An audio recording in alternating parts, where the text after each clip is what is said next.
Nerdy. Chat, chat, chat. What a beautiful morning. It's always so early, but we have a lot of time to fill today. We have a lot of beautiful Minecraft to get through. We have a tight schedule today. Nerdy, how excited are we? First match of the Season 7 bracket. It's gonna be fantastic. I could not be more excited. I got my notes ready. I have so much anticipation. I've been waiting all week for this game after the wonderful LCQ we had last weekend. I cannot wait to see what we have in store this weekend, Feinberg. Were you waiting all week specifically for this game or just for the whole bracket? For the whole Okay. bracket, I would Let's say. talk about For the whole bracket. Let's start with the whole bracket. I didn't do that on purpose at all, actually. That just worked really, really well. Let's start to the whole bracket. Let's see what we're dealing with today. Here's our bracket. Some might say the 16 best ranked players, maybe Nerdy, of all time. The bracket this season, scariest it's ever been. Today, we have Oxidiot versus Anco as our first match, 7 Ral versus Silverr as our second match, and BeefSalad versus Jay as the third and final match of the day. The rest of the 5 matches will be following up tomorrow. Nerdy, Yeah, there's this not... whole Feinberg guy. He had to get in the way, man, with the scheduling. He had to be here. He had to be an MCC, all that stuff.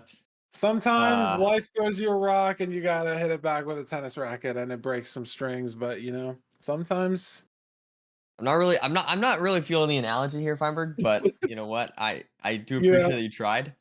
sometimes Yeah, all right, fair. You know what? Fair enough. No, guys, Um, those who get me will get me, okay? Those who get me will get me, and those who don't get me, they'll get me in the future.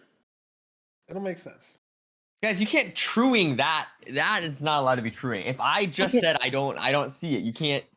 This is like I don't know. This is like I'll copyright you or something for that. But Okay. anyways, but yes, I'm very excited here, Feinberg. Anchor Boy versus Oxidiot. It's gonna be a wonderful match.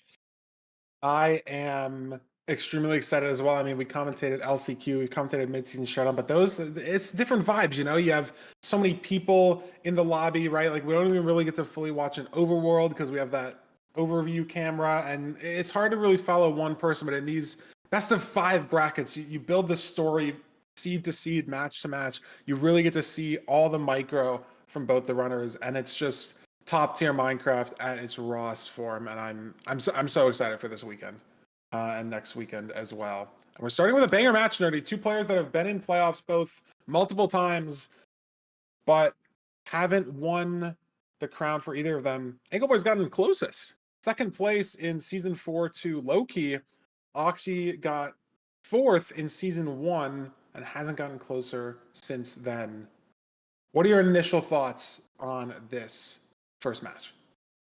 Yeah, I mean, I think it's 2 players that we've seen, like you said, just get pretty far into the playoffs before. They're definitely both experienced players here, and as see, we have some wonderful stats for you all.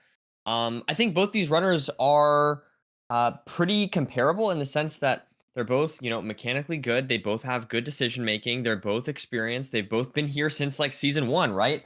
There's a lot of similarities here, and I think it's going to be interesting. One thing I'd like to note, and actually it's funny, I had this in my notes, but also it looks like on the sheet here as well, is that Oxy has been playing less ranked recently, and playing more Yeah, AA. I mean, look at the peak elo. Yeah. Oxy is closer to like gold almost than to Anco in terms of Yeah. elo.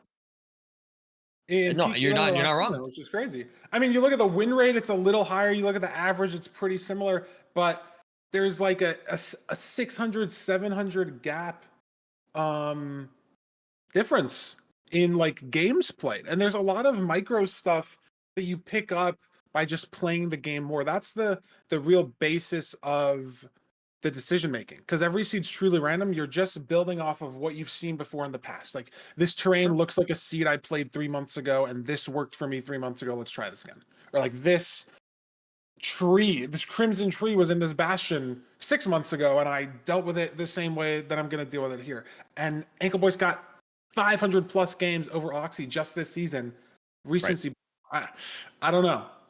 That's a pretty big sample size. And Oxy, I mean, has been playing some AA, but not as much Minecraft in general as maybe we've seen from her in past seasons, compared to Ankle Boy at least. So, And yeah, I mean, I think that's a good point. I will say, for what it's worth, I do think AA is. I will. I think you'll agree with me here, Feinberg. It's a good way to get better at Minecraft. You'll. There's a lot of skills you have to test. There's a lot of thinking on the fly. There's lots of different mechanical things that you have to do. It's not as good as ranked, but I do feel like it is. It's not like, Oxy is going and playing soccer or something completely unrelated. It is. There are a lot of transferable skills with all advancement speedrunning. So I do feel like there is still a lot of. I mean, we saw her get first place on what, like 2 seeds out of the first 3 in LCQ or something like that last weekend. So I definitely feel like Oxy has a lot of potential here. And I don't know. I can't wait to see what we've got in store for today's matches. Yeah, I mean, so what if her peak elo is 1800? She qualified through LCQ, did better than a lot of people there whose peak elo was 2200 throughout the season. So obviously has what it takes to play well. I mean, at least last week, hopefully trying to continue that into this week. Let's look at the overworld stats real quick before we get into seed 1. I mean, I feel like Oxy maybe suffers from low sample size here, but the 41% win rate and 1130 average on Shipwreck is like the biggest outlier here compared to everything else. But again, she played literally 120 games, so that's like 20 Shipwreck seeds. Maybe there's some just Yeah. random variance there. Who knows? No, I mean, I think it is. It shows a weakness. I mean, maybe it's maybe it was just a few games, but I feel like the low average time to me is it sort of implies a similar kind of deal here, that even on the seeds where she did win, she wasn't necessarily too fast compared to the other seeds. And so that's going to be interesting to see if Anco will make use of that information. I do feel like it is interesting to see Anko Boy, Oxy, both with very good rune portal times. I also want to mention, I feel like we saw previously Anko Boy was at a higher elo, it seemed like. So those win rates being lower, for example, on the village, I wouldn't necessarily, on the BT, I wouldn't necessarily chalk that up to being a worse number. Because if you see that Anko Boy has a 1002 average, whereas Oxy has a 1004, I feel like that implies that Anko is still keeping up, even though he has a 5% lower win rate. It might just be more competitive at the higher elo. Yeah, I mean, if Anko's got to be playing people all day that are like rank 1, rank 2, rank 3, and Oxy's at like 1800, it's just like the quality of the matches are going to be a little different. And so the win rate, obviously, they're not playing the same people. Can't really compare it that well in between players, The numbers aren't Totally. fully transferable. The conclusion, Nerdy, they're both great players. Oxy might have a little bit of a rust in the veins, but can't you shake it off? They're both playoffs veterans, so to speak, compared to some of the people in the bracket. And so, who knows? Will nerves get to them? Being the first match of playoffs out of everybody, right? Like you can't even really watch other people play and sort of get into the mindset. You are setting the tone for the whole weekend, almost. Yeah, no, the Okay. first match, the opener, so to speak, right? It is. I wonder if do you think that impacts the mental at all, or I don't know. I feel like I feel like it could be nerve wracking to go first. I mean, I don't know. Like, it just depends on how confident you feel. It's so player to player specific. Like if you're feeling confident in your mechanics, even like the day of, or like if you have been looking forward to playoffs for the week, been practicing a lot for the week, or you're just kind of trying to get through it. Maybe not as passionate about this season as others. Like who knows, right? We're already on season 7. Anchor Boy's played in 6 playoffs. Like, is he still motivated after getting second in season 4? Is that something that's motivated him to continue and continue to get better, knowing he was that close? Or was it maybe like I did all that I wanted to do, right? Like that was a good enough showing for me, and now I'm kind of just going to chill. I mean, I have no idea, right? I just have no clue, but it just depends on what the runners really want out of the playoffs from themselves. But we got to assume that the runners are all here to win. Wouldn't try to get top 12 throughout the whole phase. Wouldn't play an LCQ if you're not here to win. And here we go.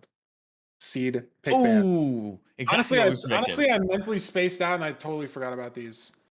But I'm excited. We got an ocean ban, 2 ocean bans, and we're playing the Desert Temple. Little AA enjoyers, rise up. And this totally makes sense, as we said. I do feel like I expect if Anko Boy is able to pick a shipwrecking game 4, I would expect to see that. But yeah, picking the Desert Temple I think makes sense.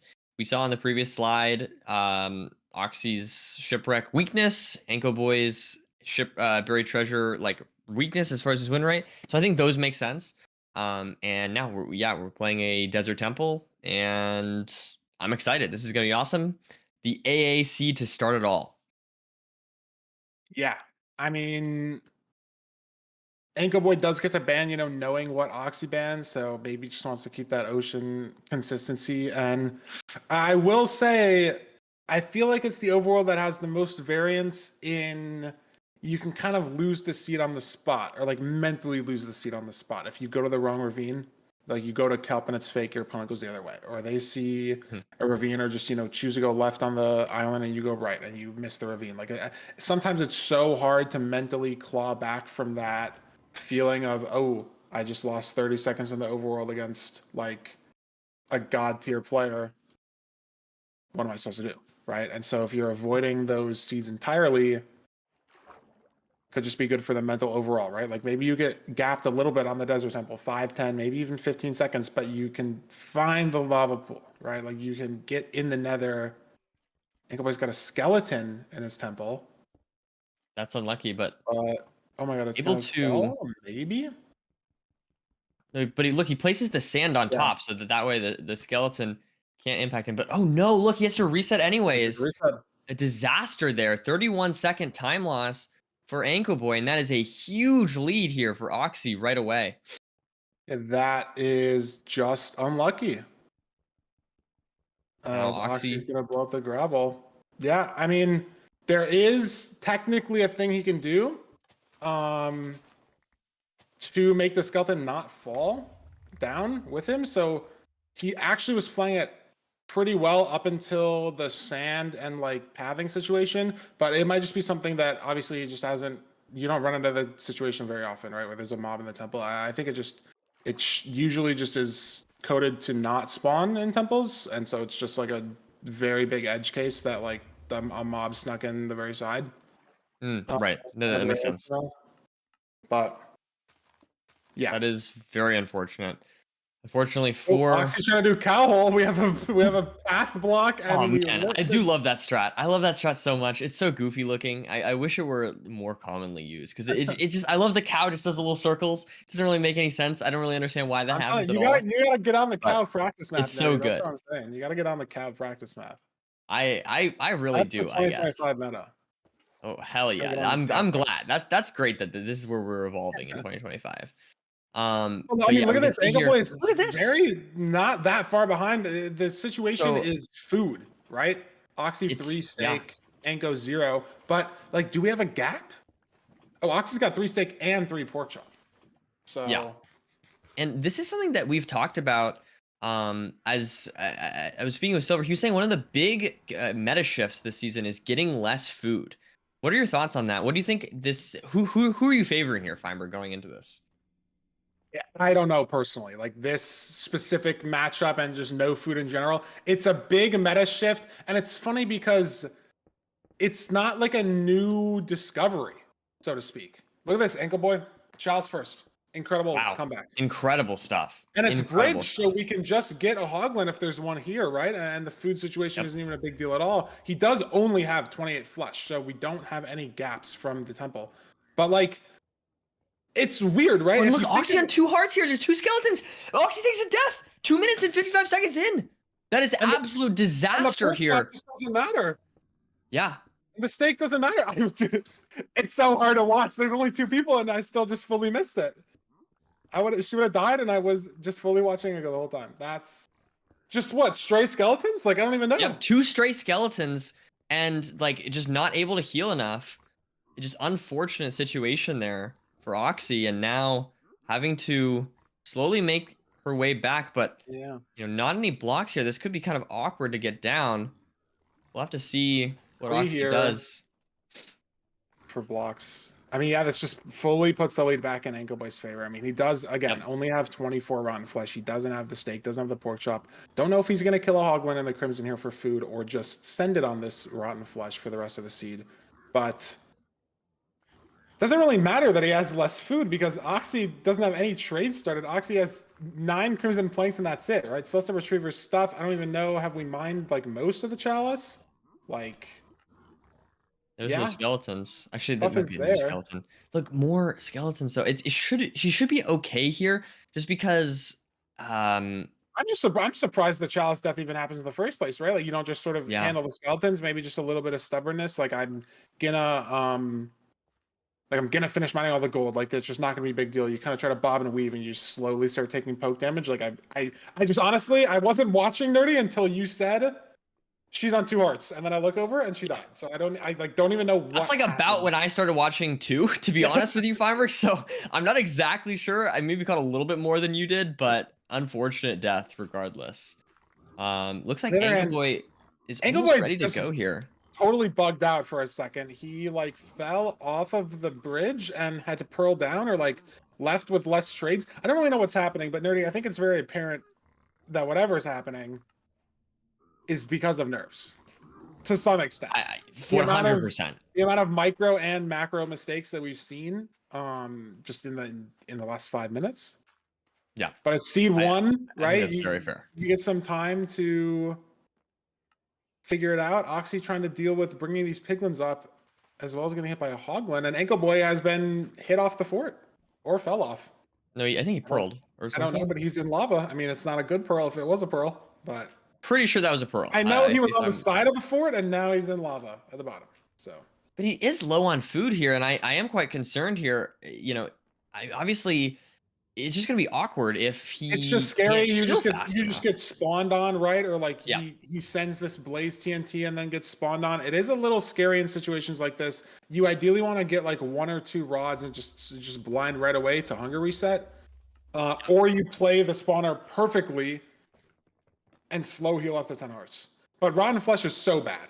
Like in terms of fast healing at all, each Rotten Flesh will give you fast heal for half a heart. Like the heal that goes super fast and takes your I hunger see. down off 10, it's half heart only. So if Engelboy wants to get up to 10 hearts and he's eating every time, like he's gonna be able to eat every time he heals an extra half a heart. So he can chug this whole rotten flesh. It's so much better for prolonged healing in situations like mining housing gold or waiting for trades or something, where you're just trying to get from like 6 to 10 hearts. That's where rotten flesh shines. Not in this situation when you're sitting in a spawner trying to do other things, right? Not Yep, really absolutely. waiting, not pre-crafting, moving around, killing blazes. Maybe you get hit by 1 blaze, bam, there's 5 rotten flesh worth of healing gone. And Oxy now here though, getting to the spawner with obviously a lot more food. Don't get hit by that wither skelly. Scary stuff, but able to handle these 2 wither skeletons as she gets to the spawner And now. blinds on pigs here. We'll see if he kills the 1 at least. Oh yeah, he's gonna kill the 2 here. That's a lifesaver for the food situation. Not gonna need a hunger reset. Maybe for the rest of the seed. Oh, I think a pig Okay. went in the nether. Fairly far He's stronghold doing here. TNT. This is scary. Oh, she's fine. Gets the quad TNT setup done. Oxy almost blew herself up there. But Echo Boy, I think it's just, I mean, he's very far ahead at this point, right? Has maybe needs 1 more rod and can leave. Oxy has 0. I mean, she's gotten to the spawner, right? Recovered from her death very well, but it's just a lot of time to lose to die, right? Much worse than the just 30 seconds that Ankle Boy took to resetting the seed at the start as he's heading to Cords, heading to that second portal. And he is off. I wonder to see. Yeah, I mean, look at that. The pork chops really helping him out a lot here as he is able to pearl and heal. It's just a much better situation. So much faster than Run Flesh Feinberg. Oh yeah, no, here he wouldn't be able to be pearling at all with rotten flesh whatsoever. The idea with like rotten flesh or no food seeds is you hit a hunger reset at the fortress and you can throw 3, sometimes 4 pearls if you play perfectly to get to Cords.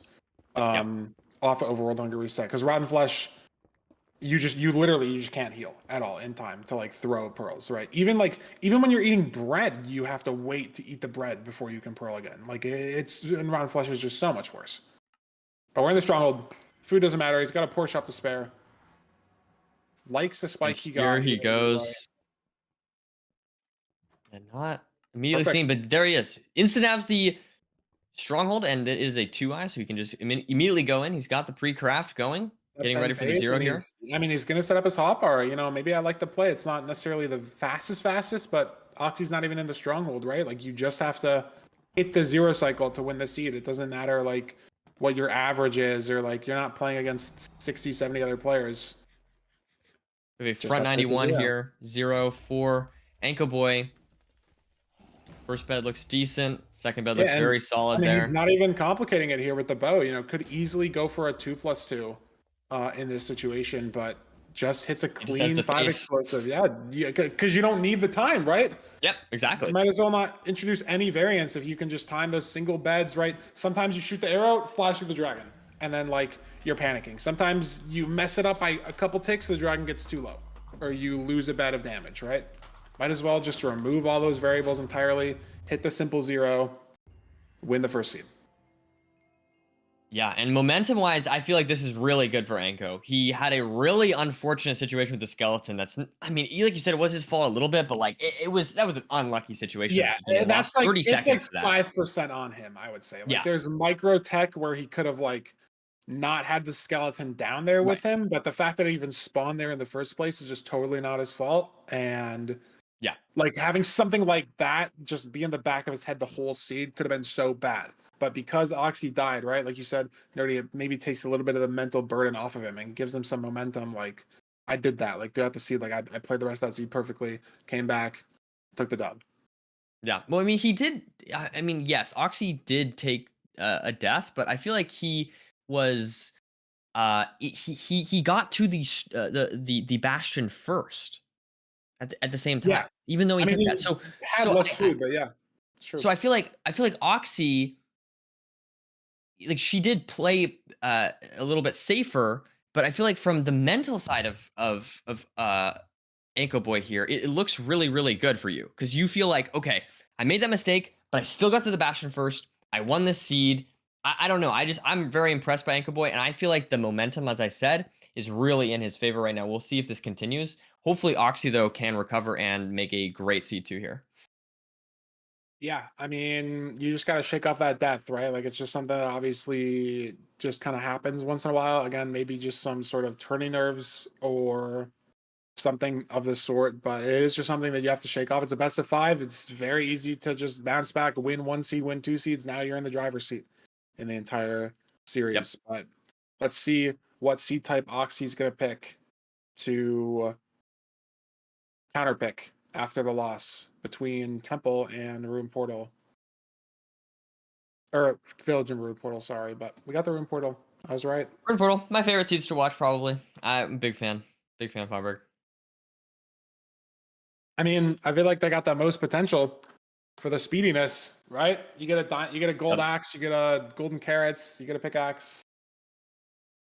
Looting 3, it's always a possibility. You never know. True.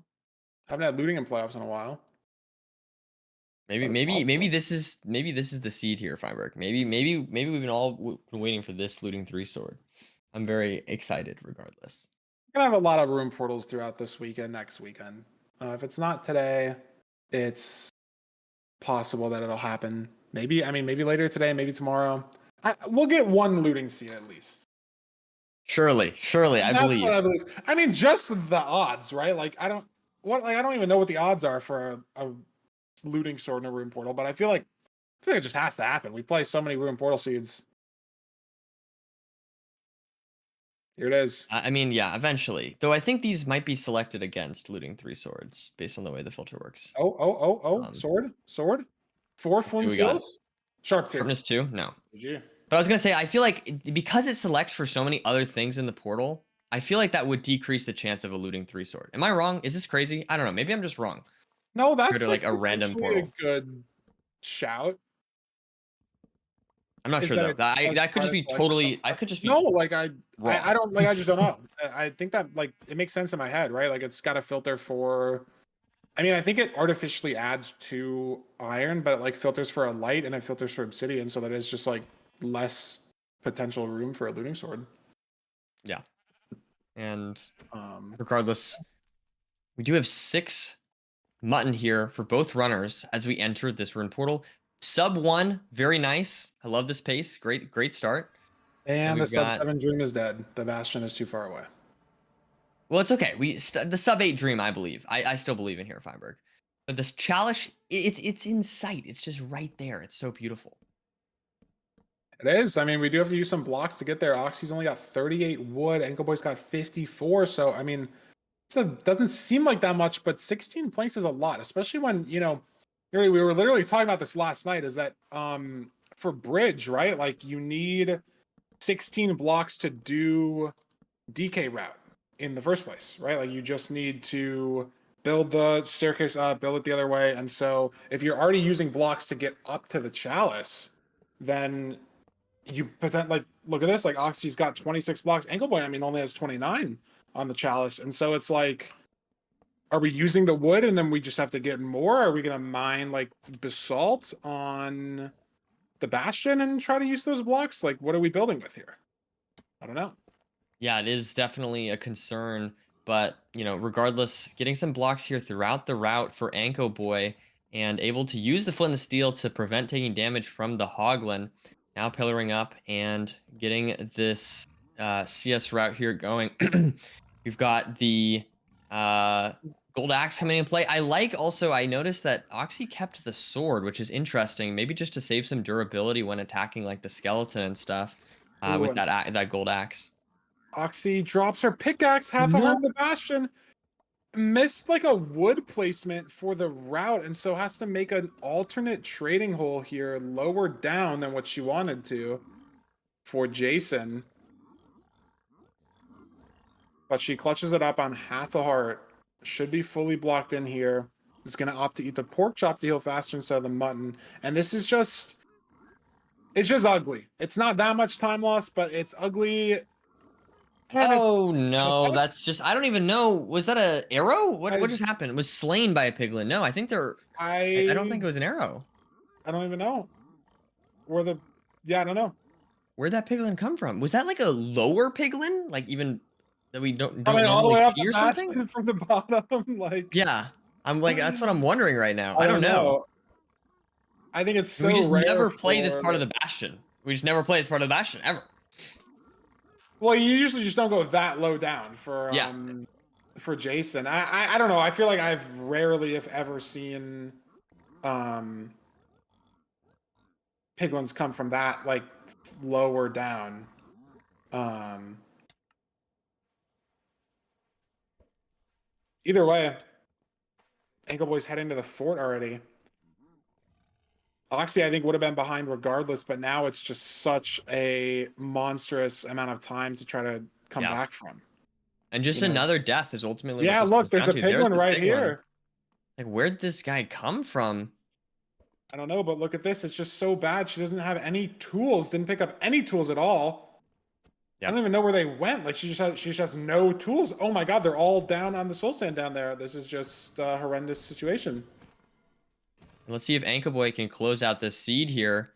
I mean, just amazing pace here for Anco Boy. I mean, 430 with some rods already. Building his second portal soon. Nope. Okay, I thought No, he that was was about to build a second portal. the I was just the wrong. wither skelly barrier. I mean, it kind of looked like it at the start. I don't blame you for thinking that was And some obsidian construction. gonna blaze bed now. And okay, he actually blaze bedded. I'm glad. I don't want to get commentary's curse here. As we place the soul sand around this spawner. Very nice. The soul sand stopping the blazes and also, acting as a platform. Like the soul sand really just it multi-purposed in this instance. It's perfect. I love seeing that. We've got 3 rods here for Anco Boy. Oxy As finally getting a Oxy, throwing, yeah, out of this bastion. I mean, Tries to catch I think up. she's recovered from the death decently well, but it's just like, look, she's mining. Oh, and now the piglins are everywhere. Mining wood. Like I was talking about this block situation earlier, just mine planks to get up to 15 planks just in general to have beds for 0 or for like at least a 1 cycle. Didn't get enough wood in the overworld and is getting punished for that as well. As she's heading to the fort. I think this is a different fort. Oh no. Are we gonna Purrling? Oh, we get the fire res off. Almost died again. But we saved it. And able to get some wood in the overworld, some sticks as well here for Anco Boy.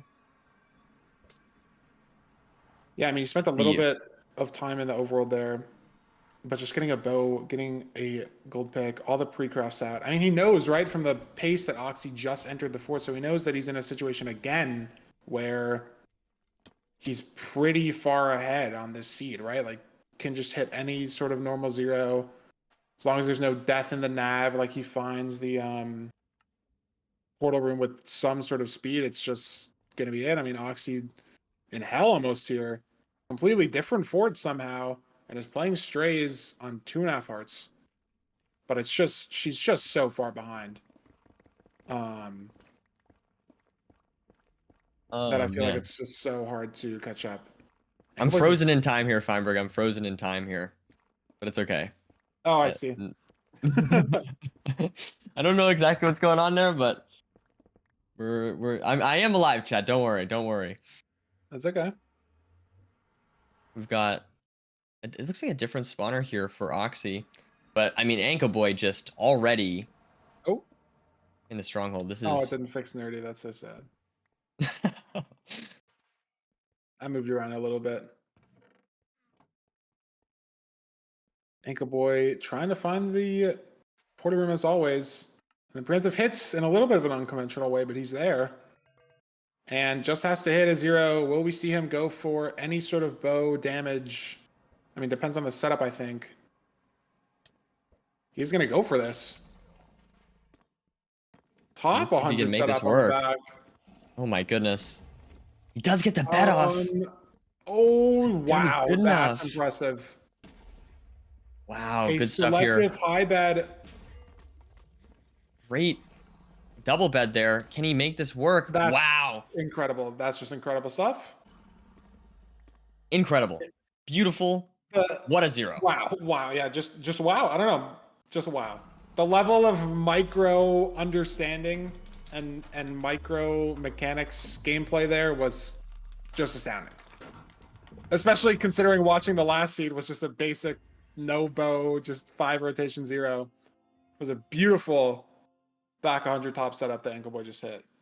And Nerdy's somehow still frozen. I don't know exactly what's going on there. What if you turn your camera off and on? I've already done that. It didn't. You've already done that? Okay. Can you see? Can you see me? Can you see me in Discord? Oh, I will just undisable your video. I can see you. You are just moving around fine for me. Okay. We'll figure it out. We'll figure it out. In either case, chat, we have total domination here from Anco Boy so far. I don't know. Can Oxy recover? That's the question that we're going to have to answer here. It's going to be tough. Dude, I'm trying to like freeze myself and I'm just going to laugh. Like I was trying to, and it also doesn't even work because then I can't talk, right? And then it's just like I'm leaving you with like, I was thinking about it. I'm like, I'm going to freeze frame and then it just doesn't work. There's just like no point. That would have been a good bit. I would have appreciated that bit, but it's just impossible because you could do the thing where the ventriloquists do, where they like talk and don't move their mouth. You know, like, that's what you could have done. You want me to just rip that out? You want me to just do that? Yeah, man. Yeah. No practice, no prep. Just do that. Like I feel like they spend like years trying to figure it out and they can't do it. Fair enough. That's a good point. That's a good point. Thank you. We're on the village. Hopefully, Nerdy, your face cam will be fixed when we get into the seed. We love technology. We love technology. But I think actually we're gonna go to a village, but first we have, of course, the Fulham mid-match analysis to go to. That's the secret. We don't? It's okay. Or do we have a ping? Do we actually? Oh, we do. Okay. No, we do. We do, but we don't usually. So or well, we do usually. The secret this season is Fulham, instead of forcing analysis every 2 seeds and potentially not having stuff to talk about or having too much to talk about, will now just tell us when he wants to do analysis on something that he can talk about that's like actually relevant, right? Instead of just analyzing a seed where like someone dies and then there's nothing to talk about, or like nothing interesting to talk about. And so it happens that it lined up that Fulham wants to do the analysis at the end of the 2nd seed, and so it seems like we're doing the same thing that we did last season, but we're actually not. It just worked out that way. Does that make sense? Oh, I'm back. Hey guys, how's it You're going? back. I'm back. I'm back. What's up? What's up, also? What's up? How's it going? You're back. And we're gonna send it over to Fulham, so you're gonna be not back. But it does fix. That's good. But yeah, that's the point. Is Fulham's no longer doing analysis every like 2 seeds. It's just when he has something that he wants to talk about. Which we think just makes more sense. And so it lines up however it lines up, but Fulham wants to analyze something with the last seed, something with the last 2 seeds. So we're gonna send it over to Fulham for his mid-match analysis, and then we'll be back with seed 3 on the village. Okay, Yeah. I think Feinberg did a good enough job of explaining that that situation there. If you guys don't get it, I'm sure you'll understand it very soon. Pretty much, it means a little bit less yapping from me and a few less clips. But when I do catch a clip, I'm hopefully going to analyze it a little bit more in detail. And there's only one clip that I want to talk about from the last 2 seeds, and it is this Oxidiot death. There's something that maybe people wouldn't have picked up on. I wanted to say a big thank you to to Curry, who actually grabbed this one for me, who noticed after Oxidiot set her difficulty to hard mode, of course, allowing the pigs to fall down from the top into this lower Jason root hole. Obviously, little bit of a nightmare beforehand, but does survive on half a heart. There's something very special that happens here when we see she throws out the gold sword over the side of the bridge here. I'm going to pause it right here, and we're going to go really slowly through the next few seconds of clip. Okay? We're going to see the next few frames, and for around about 2 frames, we're able to see a pig fall from the side of the bastion going into the hole out to the outside terrain of the bastion. You can see it just slightly. You can see the sword of the bastion, the sword of the piglin falling off of the side of the bridge here. This is going to distract the piglin. It's going to go down to the lower terrain. And from going down to this terrain, it's going to have the ability to climb up the inside of the bastion. And you're going to hear it and you're going to see it in the subtitles in just a second here. You can see the piglin hurts. Something fell. The piglin falls off the side, lands on the normal terrain, and then climbs back up the side of the bridge. Still, because of that hard mode, it's going to be able to take that fall damage. It's really, really subtle, but it's something really important. Obviously, in fact, Oxy hears this pig fall, and you can see, goes into F5 mode, knowing that there could be something behind at any point in time. Unfortunately, the timing was just a little bit too slow and gets obviously one-tapped on 4.5 hearts because of hard mode, which is really difficult, really, really unfortunate. But yeah, seeing that pig fall on the side of the bastion here was something that kind of epitomizes exactly what we're going to be turning the analysis segment into. It's going to be shorter, but ideally more detailed into these specific areas, so I don't have to yap the entire time about the entire seed. So it's going to be a lot shorter. I don't want to ice the players any longer. I'm going to send you guys back over to Nerdy and Feinberg super quickly, and we're going to get straight into seed 3. I mean, that's just unlucky. Like, Yep. And it just goes to show that it doesn't matter how well you think you play, how well you can recover from stuff. There's just random stuff that will happen, and it's just things that you can say like, "Oh, she should have done X different, should have done Y different," but it's just like little RNG things. The game is just too random. It is littered with RNG. If you're an Oxy fan, unfortunately, that's not what you want to hear, though, because now she's down 2-0 in the series, forced to play a village seed, has to win it, and then Anco Boy gets to pick the next 2 seeds if she wants to complete the reverse sweep. in the best of 5. Yeah, and it's going to be tough. I mean, this is definitely where I would say the mental is really the biggest difficulty, in my opinion, Feinberg. I mean, obviously, having to win 3 matches in a row is tough, but I feel like having lost 2, it is really hard to come back and win one. That being said, I feel like closing out a run, closing out a set here is hard. Like it is mentally like, okay, sure, you're up 2. That's great from Anco Boy's perspective, but I don't know. I feel like there's a mental barrier, at least from my experience when I've done a few tournaments here and there, where it is kind of difficult to like just, okay, we just gotta lock in. You feel like you have a lot. Maybe you feel too chill. You feel like you're ahead. You feel like you can give up a little time here and there. I can relate to that 100%. Like it's 2-0, right?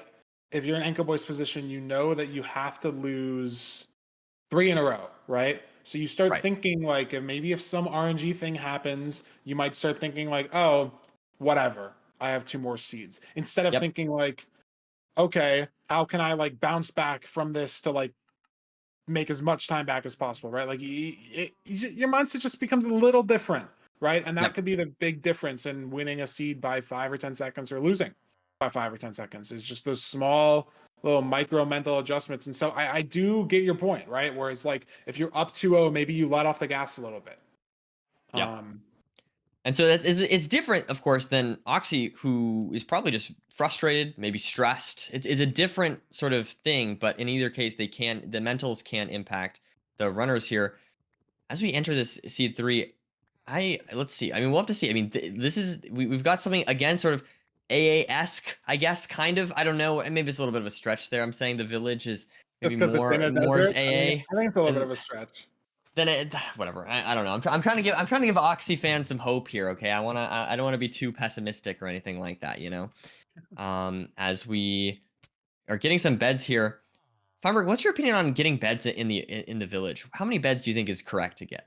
I mean, I think you got to get at least 1 for the blaze bed. Okay. No craft blaze bed. I think it just makes sense to get 1. I think it's so weird because, obviously in some seeds, you're going to have 12 explosives leaving the bastion. And it doesn't matter. Some seeds, you're going to have 3. And it's going to be the difference maker, right? And it's like, how linear is the second bed house going to be? Obviously, some houses in the Plains Village have 2 beds. There's a hotel that has 4, right? So it's like, where are you stopping on your routes?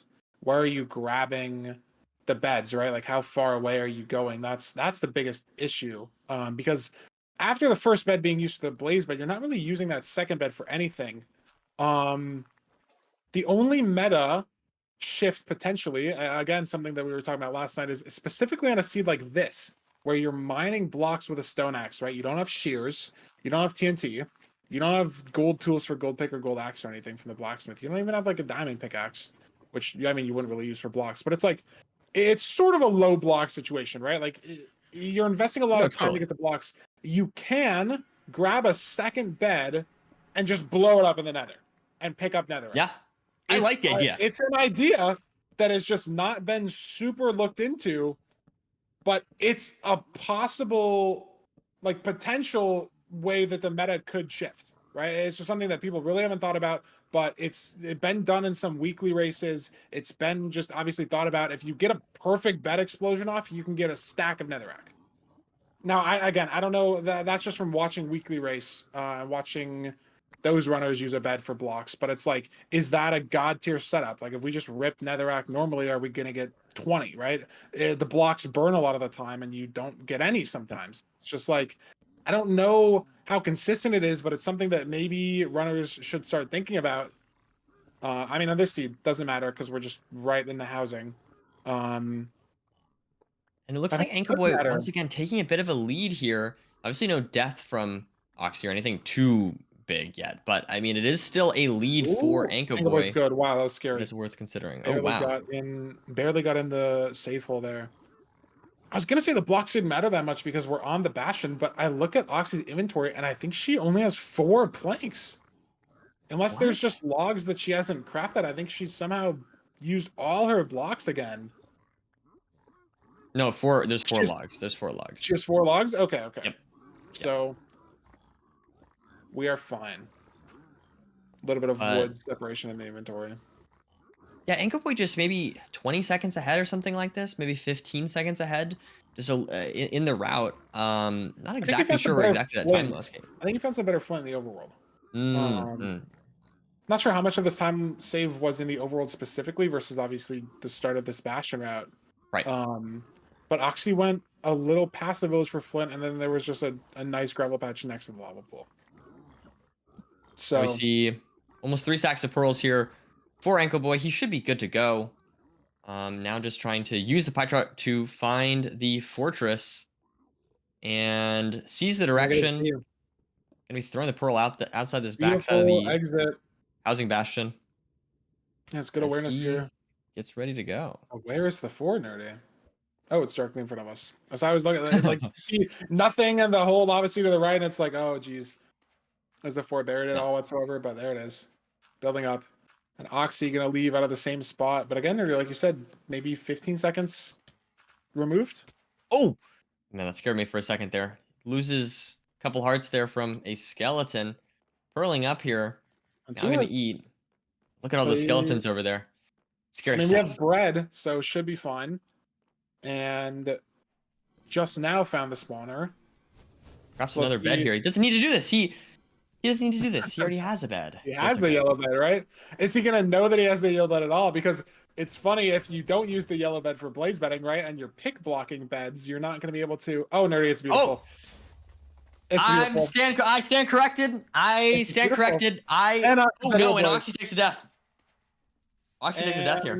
And the double blaze bed was so much aura that Oxy Yeah. seemed That to is give an unfortunate. Anco Boy the win. It is unfortunate. I think that is now it is Anco Boy's seed to lose here. I mean, just playing. I mean, Anco it's Boy not is just playing his consistent seed at the to end of the lose, day. nerdy. It's his match to lose. True, honestly. A 3-0. I mean, he's got 20 obby. He could misplace an obby. Oxy somehow has 9 pearls. Like, this is honestly not even that bad of a recovery, right? You're right back in the nether. You're right back on the bastion. She somehow has pearls and fire res and a stack of soul sand just like extra. Yep. So this like isn't even that punishing of a death in the weirdest way. Yeah, I guess that is fair. So in a But really on one weird heart way, again. she's actually not that far behind from the death. It's just that she was already behind in the first place, which has unfortunately been the story in all 3 seeds, nerdy, right? Like Oxy has taken a death in all 3 seeds, and it's not like, oh, if you recover from this death really fast, you can still kind of be in it. She's been behind into taking the death all 3 times, so it's only made her problems, her pace worse. And I mean, it's just a testament to how well Anco Boy's playing the seeds. And let's see here. Anco Boy on just I think going for 1, maybe 2 more rods. No, he needs 2 more. So he needs 1 more now. On 11 eyes. I guess the eye must have just broke or something while measuring. I mean, yeah, just unfortunate stuff from Oxy taking a death in every seed so far. I feel like it's just, maybe the turning nerves or whatever getting to where I Or the can't lack fault of her for ranked that. experience as well, right? Like we again True. only 100 something games played to Anco Boy 700 could just unfortunately be showing itself in the bracket at the worst possible time. As Anco Boy is heading to the cords now. And we have so much food as well, right? 8 bread still. So should be totally good there. I mean, Oxy's blinding, not that far behind, but even being behind into the stronghold by 5 or 10 seconds sometimes just loses you the seed on the spot. And we're going to be behind here by probably a minute. Yeah. Getting into the stronghold. So Anco Boy would need to choke Nav incredibly hard or choke Zero incredibly hard for Oxy to have a chance here. It doesn't have a great spike. I thought I saw something down mid that I liked for like a frame It or looks two. like that's and where it looks Anco like Boy is he looking. is committing to it. Now we both look stupid. I was okay for what it's worth. For what my bet was on the right side. I like the right spike more, but You're I a don't big know. orange kind of guy, nerdy. That's some. I That's am. some I really am. propaganda I really in the am. Big 25. You're a big orange kind of guy. I am. saw some I greatness like big down orange. mid. I saw some greatness down mid for a frame. That's all I'm gonna say. Okay. No. I mean that's fair. That's fair. We'll see. We'll see we'll who ends up winning this. We will see who finds it because Anco Boy doesn't I'm just know. saying he's staying down this side for he's been on this right side for a while here, Farmer. That's all I'm gonna say. I'm a mid believer. I like the spike. This isn't looking great. I mean, maybe this light source is library. That's not looking good for my stocks. I'm telling you, this is a skeleton spawner. I'm telling you, it was this mid spike. I saw it for a frame or two, and I think he lost it because of mobs or because of another reason. And it's behind starter. GG. We both lose. Well, The we both lose. Okay. It's okay. It's okay. We tried our best here, Feinberg. We did our best. Sorry. Oh my god, beautiful cage. And able to get up. He threw 2 pearls on the pearl clip. But he's gonna commit to the 0 here. We're at 91. Are we gonna go to 95 offset? Surely. Yeah. Okay. That's the Let's 99 see rotation. if Anco Boy can close out this seed here. Nice double bed to start off this 0. Yeah, but look at this. The arrow gets him too low, so he's got to have a recovery here. And another recovery bed. And it's wow. I don't know. He gets it. Anco Boy on fire today. It just look. Maybe he's just practiced that. Like, let's just practice doing 2 side beds on the right after we get the dragon too low from the arrow. That's crazy stuff. I mean, I feel like Oxy obviously taking some deaths, maybe having a little bit of an off day, but I feel like Anco Boy really on today. I feel like the biggest time loss we saw from Anco Boy, honestly, was just the skeleton in the first seed, which wasn't even really his fault. Yeah, I mean, he also had a little bit of shakiness heading to the fort on the first seed as well. But I mean, if you just look at the splits, like, I don't know. It's hard to draw conclusions here because Oxy did just die, right? From Nether to Fortress Enter, only a 4-second difference between the runners, so it's just hard to draw a parallel when Oxy visibly, loses 2 minutes to the death. And it's an unfortunate way for Oxy to go out, 3-0. Maybe not the blistering content we were hoping for from the first match. But I mean, Nerdy, like you said, I feel like Anco Boy played very, very well. I mean, showed why he auto-qualled, showed why he has gotten second in playoffs before. Quick 3-0. And that's going to move on to next weekend. Yeah, it was a great match, and I feel like Anco Boy proved himself in multiple aspects here. I hope that will build some confidence for him moving into the next round. And yeah, I'm looking forward to our next match here, Feinberg, which is 7 Ral versus Silverr. Yep, it's going to be a beautiful match. 2 more playoff Titans, Nerdy. I feel like that's going to be a pretty common theme throughout the bracket is the playoff Titans, running into each other. I feel like this is the most stacked bracket that we've ever had. True. Ral versus Silverr up next. Yes. We are going to send it into an intermission, get those players ready, get the refs ready, get everyone ready, all that jazz. But we do have new fun little quirky little intermission videos for this season. Some little speedrunning tutorials by your very own ranked players. So today, for our first intermission video, we have Dougal teaching us preemptive. So we're going to throw it to an intermission. If you need to stand up and go somewhere, obviously feel free to do so. But if you want to learn preemptive, Dougal's going to show you how. And we'll be back with Ral vs. Silverr. Hi, I'm Dougal, and I have the privilege to teach you all about strongholds. Before I get into too much detail though, I want to quickly make sure we're all on the same page. When you throw an Eye of Ender, it doesn't actually point towards the portal room. It points to the starter staircase, which is where we usually enter the stronghold, and the stronghold is basically a maze where we're trying to find the portal room. The current meta is to use the pie chart to locate the silverfish spawner that always generates in the portal room. This strategy, first developed by AdLlama, is called preemptive, and it gives us a rough idea of which direction to go from starter. Runners put a lot of time into learning their spikes for every combination of mob spawners and chests and entities, and there are a bunch of different spikes that we need to know to identify where the portal room is, but for the most part, if you see a big orange spike, that usually means you're looking at the portal room. When it comes to getting a good reading, entities are basically the worst thing ever, so runners will do several things to make sure there are as few entities being rendered as possible. First, we lower our render distance to 8 and turn entity distance all the way down to 50%. These settings are optimal to load the least amount of mobs and also minimize the amount of mobs that spawn near you. view. After that, we lower our FOV or use a macro to shrink our game, or some combination of the two. This helps us block out more entities while also giving us a more accurate angle when we do get a spike. In some strongholds, we won't get a spike at all on our initial scan. This is called culling, and it happens because the chunk the portal room isn't being rendered. When this happens, you'll see runners crossing chunk borders and digging into hidden rooms.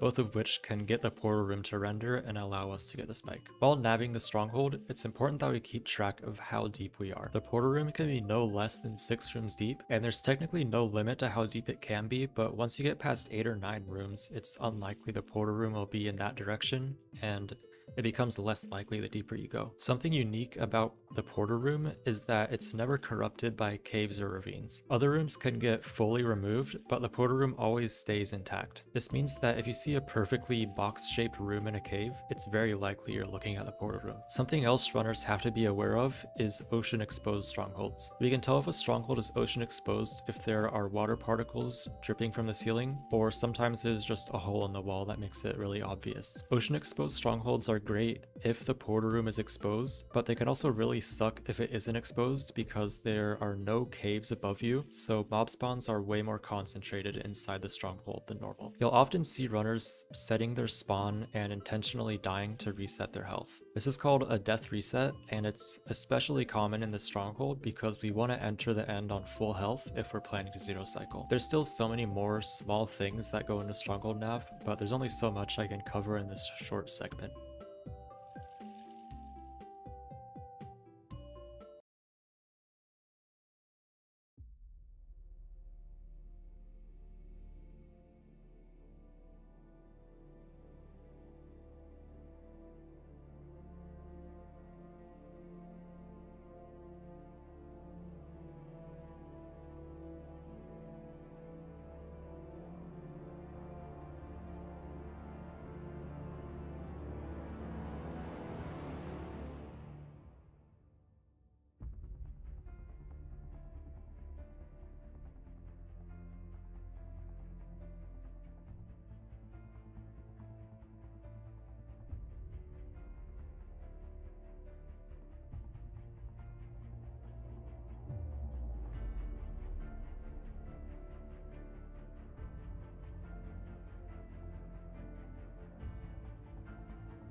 We're back. Welcome back. Thank you, Nerdy. Nerdy, welcome back to you as well. You're alive. Your Welcome camera's back. alive. Everything's alive. I'm actually moving. That's good. That's good. I'm not frozen. That's great. And we've got a wonderful match here, Feinberg. 7 Raul versus Silverr. I'm so excited. How are you feeling about this? I'm pumped, Nerdy. I mean, both these runners we've seen in almost every playoffs from both of them. They haven't been in every playoffs. They both missed one. Raul's maybe missed 2.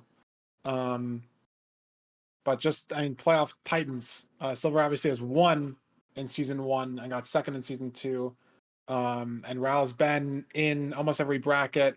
A lot of the times losing to losing to Duke round 1. Like, how's that fair, right? Like, you could say that Raul got second in that season because Duke won and Raul lost to Duke in the first round. Maybe. Have you really been to every one, Raul? Dude, I'm telling you, man, it's just like,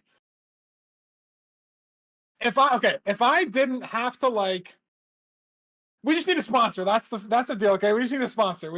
I'm just too busy. I can't make full production notes on everybody. I'm just kind of guessing in my head a lot of the time. I'm just gonna be honest. It's a moment of weakness. Okay. It's just hard to have all the numbers and the data, and then every time we do another season, like in season 2, it was so easy because it's just what That is happened true. in season No, that's 1? a good point. I remember I what agree with happened in this. season 1. That's all that happened. But now it's season 7. What happened in season 1? I was 20. I'm 22 now. What happened in season 1? I don't remember. I don't even remember what I ate for dinner 2 days ago. It's just impossible to know. And so I'm sorry. I get things wrong a lot. And I don't know. It's just, yeah. We need someone to make production notes. We need money. We need sponsors. That's the deal. But Raul's been in every playoffs, apparently. So I'm sorry that I was wrong. But let's look at the player cards. Let's see how these runners stack up against each other. I think that's a good segue. Let's do this. Ross 3-0 against So- Silverr. Look at that. That is something. No, that is definitely something.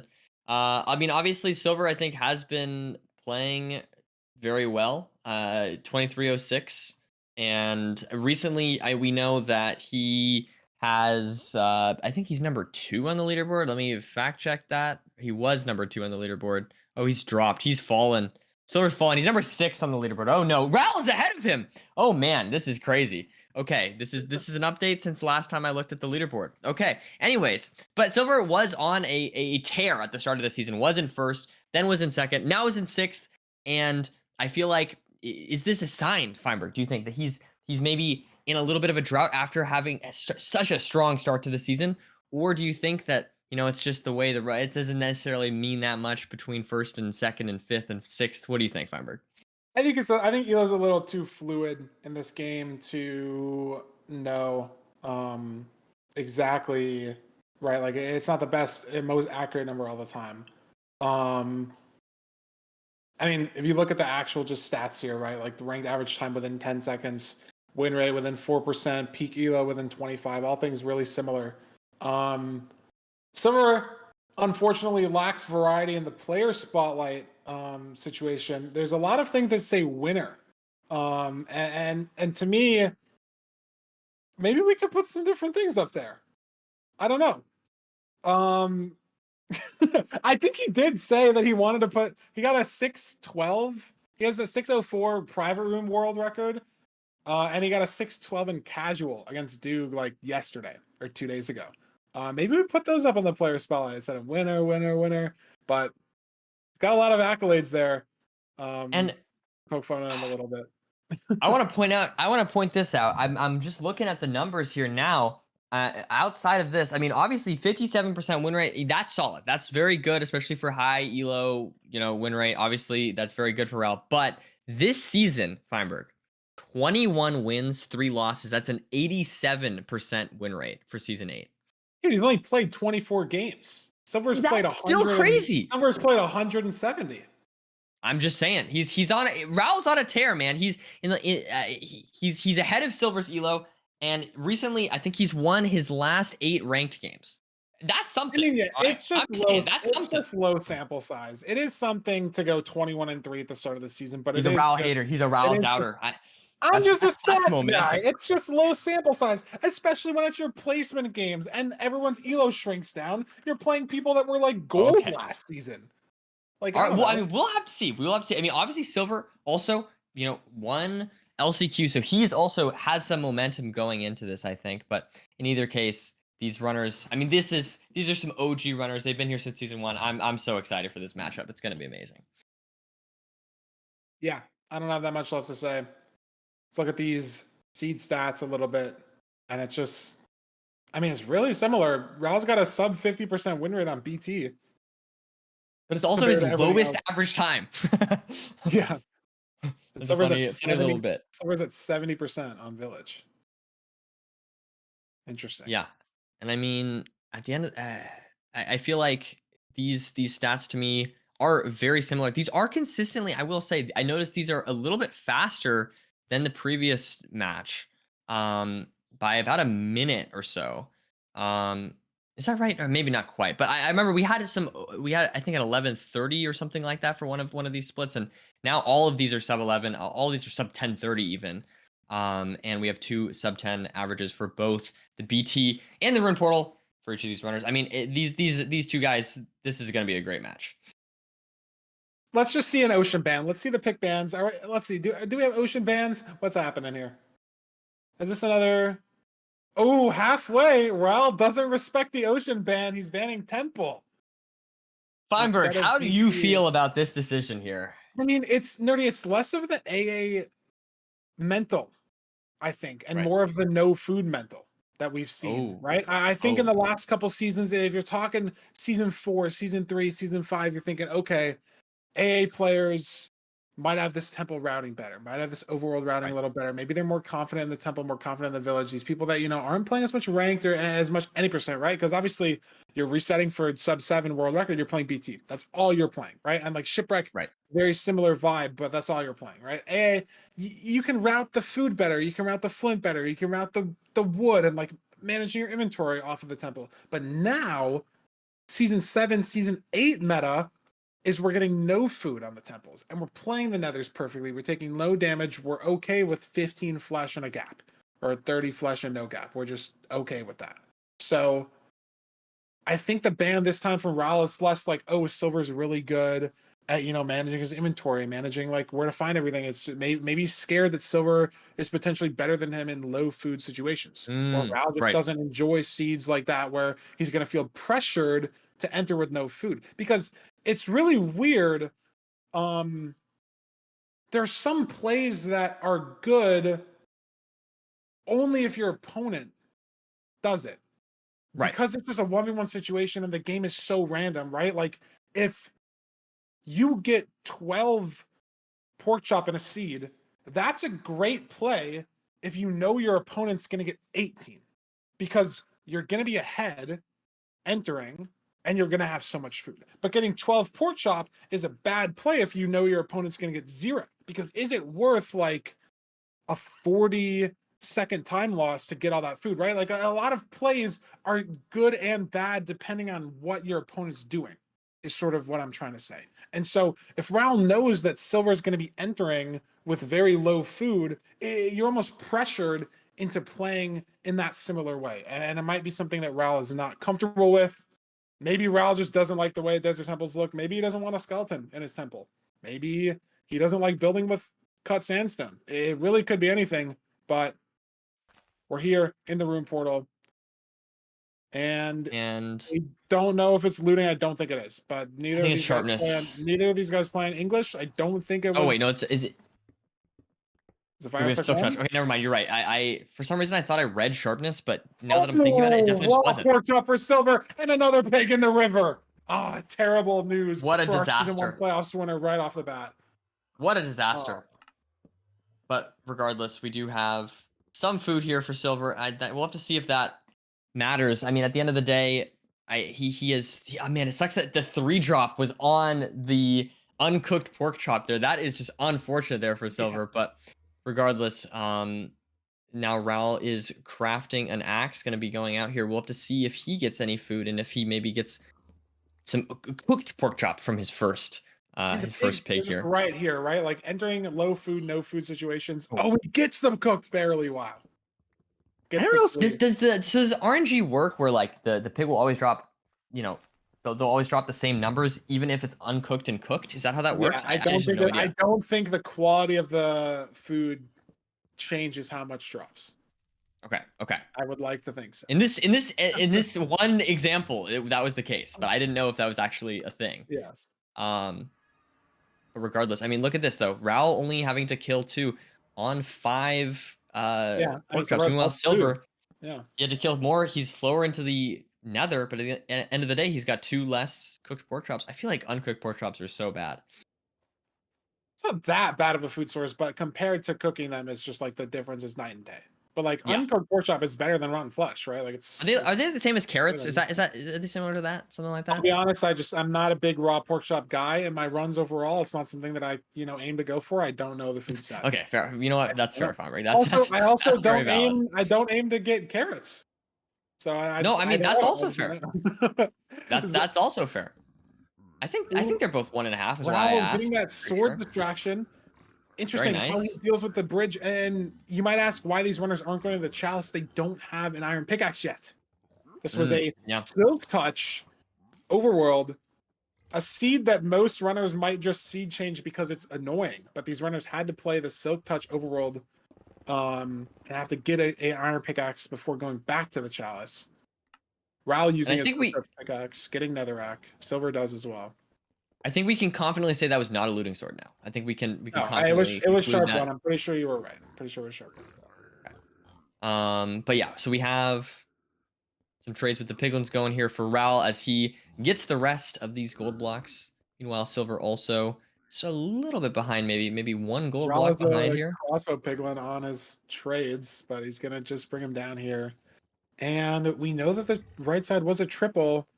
So what route are we doing? Raul is, I think, gonna do DK. This is like Jason pivot or something. He's gonna, or he's just doing DK. I don't know why, because it was a triple on the other side. This looks like DK. Yeah, I don't know. That's really weird because Silver's doing Jason here. I thought Raul was gonna potentially do Jason pivot, but he's just committing to DK.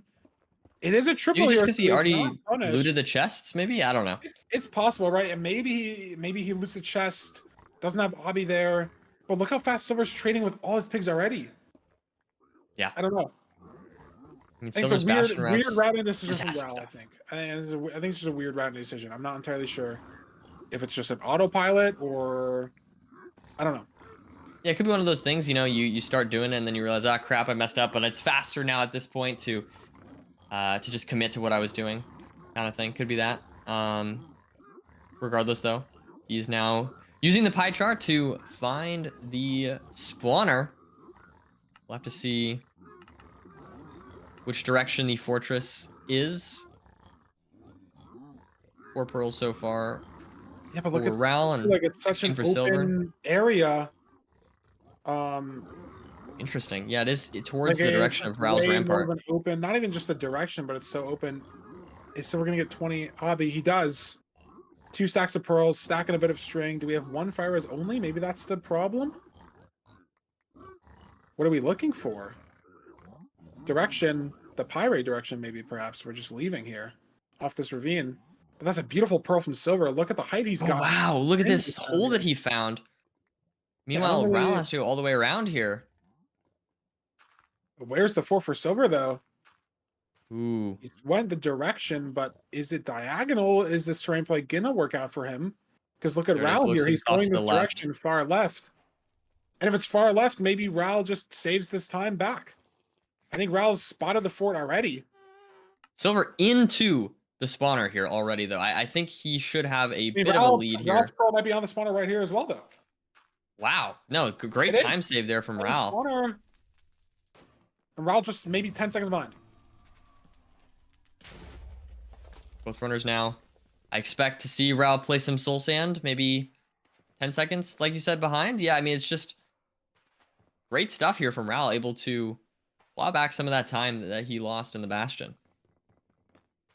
And I mean, both these runners doing almost the exact same thing, mining out these blocks, trying to get 4 blazes to spawn as likely as possible. And the food situation, though, this could be something that gives Raul maybe a little bit of an edge here. 3 pork chop versus 2 raw pork chop. And so Silverr was ahead entering the fort, but he definitely is going to have to hunger reset before he can zero. Oh, maybe even before he gets to the stronghold. I don't know. places his obby. Meanwhile, Ral is There's cows He's here on the measuring. side. Is Silverr going to get these cows? Is he going to commit to a lot of time loss? Killing the mobs here. Let's see.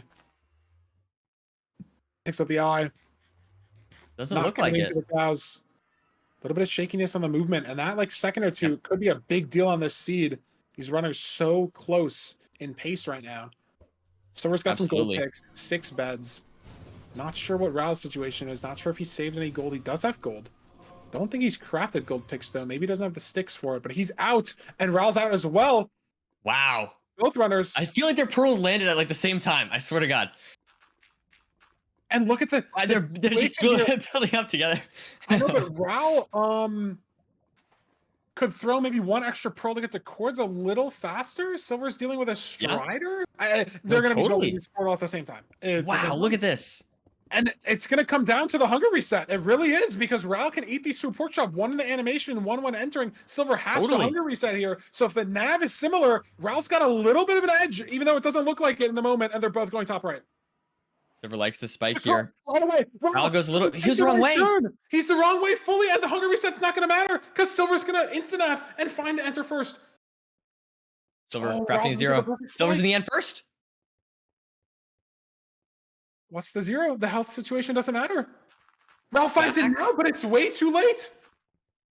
Like back 91 or something. We go to 95. Silverr maybe make it we work. Go to 99 here. He's going to push 99. We have the rotation. Shakiness on the anchors, but we have 6 beds. He's got the height. It's just GG, I think. See what Silverr can do. Can he finish off the 0 cycle here? First 4 beds are just phenomenal stuff here. Can he close out the seed? The last one doesn't quite work, but Silverr able to close down this seed. It all came down to the preemptive, I guess. Now, yeah, it's kind of silly that like the most hyped moment is not the end. Like the stronghold was 10 times more hyped than the 0. Not the best ordering from the developers there. Maybe. No, it's okay. It's okay. We'll save that for the grand finals and whatnot. Yeah. We'll save that. You know, we can't have those kind of matches always. But that was awesome. That was awesome to see. Just like that, just one wrong decision in the stronghold is ultimately what cost Ral the seed there. It would have been, oh my god, it would have been so close if he just went left on that 4-way, and maybe it's, you know, scanning too fast, right? If we think back to the Dougal intermission video, and it's like how we're trying to get those accurate spikes, the thin FOV, the thin macros, and it's maybe Ral's just getting the direction, and he didn't know that it was mid-left. He just kind of knew it was mid somewhere. And Silverr maybe got that mid-left direction from, you know, a different way to scan, or just, you know, maybe just felt like going left instead. Like, who knows at the end of the day? Who fully knows? But that's the difference maker in the seed. That's it. Look, I mean, look at the splits. 1 second difference, and Silver's ahead by that 1 second, but he has to hunger reset. So Ralph fully has the advantage and potentially the win if he gets the same nav that Silverr does, but he doesn't. And that's the difference. And it gives Silverr seed 1. But you can't be disappointed if you're Ral in the seed. Like matching pace almost perfectly with Silverr throughout. I mean, even doing a slightly less optimal bridge route, finding different terrain to the fort. It's just crazy. It was a great match, Funberg. I think it was just a fantastic match. I mean, you know, some shakiness from Silverr we saw, I think, a little bit. That's the only thing I'd be concerned from Silver's perspective. We saw like a little, like he played well, but there were just moments like with the pig, like you said, running in back into the portal, a little bit more shakiness than we normally see from Silverr. But I mean, I think other than that, Silverr played very well. Ral obviously matching that pace, and I don't know. I just cannot wait. I mean, I think this is like some, you know, some grand finals caliber matches we're gonna see here. I mean, you know what I mean? I mean, these runners are just neck and neck throughout the entire seed. I really hope this maintains throughout the next couple. I mean, both these runners have made it to at least semifinals. I mean, I know Silver's obviously won playoffs all the way back in season 1, and it's, you know, maybe a budding storyline that we've seen in the last couple seasons of like, can Silverr get back to that form, right? Like, can he make the biggest comeback out of, you know, anybody winning season 1 playoffs? Can he come back and win season 7 or make some good performances, right? And he's won LCQ, he's up 1-0 in this season, like, or in this series, was rank 1 a bit this season already so far. It's like the storyline there, you know, weighs on his mental as well, right? Like thinking it's always hard to think about, like, I was so good back then, like can I lock back in now, or like is my time already passed, right? Like are people just getting too good? Like was that the moment that I had? And Silver's trying to silence the doubters with an amazing first seed, but Nerdy Rao was right on his tail. Like, well, let's see what overall. Oh yeah, absolutely. That seed really could have gone either way. And up next we have a BT seed. So lots of the faster paced seeds. I'm a big fan of these two. These are my two favorite seed types, Hamburg. I mean, how can you hate the BT? How can you hate the Rune Portal? How can you hate it, Nerdy? That's true. That's true. But I feel like you would also make the argument, how can you hate the Desert Temple? No, the Desert Temple seed honestly pisses me off a little bit. Oh, really? Whoa. This is crazy. TSPMO. I'll say it.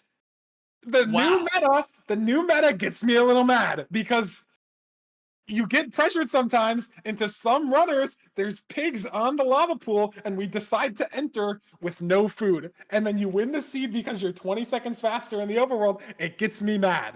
The BT, Nerdy, you can't make that decision because the food's in the chest. Okay. There's Okay. no I didn't know we were hating on AA today. I didn't know we were doing that. All right. I'm not hating on AA. I'm hating on the ranked Desert Temple no food season 7, season 8 meta. Okay, that's what I'm hating on. Okay. Is the fact that there's beautiful cows and beautiful pigs everywhere on every seed, and people don't get them. That's what I'm hating on. No, that's fair. That's fair. No, that's valid. That's valid. I respect your opinion. I'm not gonna ban the temple when I play. I'm not gonna ban it. I mean, like maybe Hacks will, but I'll still play them. I just get a little frustrated. Okay, more so than the BT, because on the BT seed, Nerdy, if I don't find the spike and I'm behind, it's my fault. Okay, I know it's my fault, right? Yep. But on the Desert Temple seed, if I kill a pig and my opponent doesn't, I just ask, why didn't we kill the pig? And then I get frustrated. Way more than that was philosophical, Feinberg. That was philosophical. Thank you for sharing. Both runners here. It keeps me up at night, Nerdy. I've thought about it a lot, okay? We're mining 4 sand. Oh my goodness gracious. Rao's going to go up and catch his breath. Silver's going to take 2 ticks of drowning damage. I don't really think this is going to matter, but it's a little bit of an interesting difference in how the runners played. Gonna use this TNT to blow some trees and craft some sticks.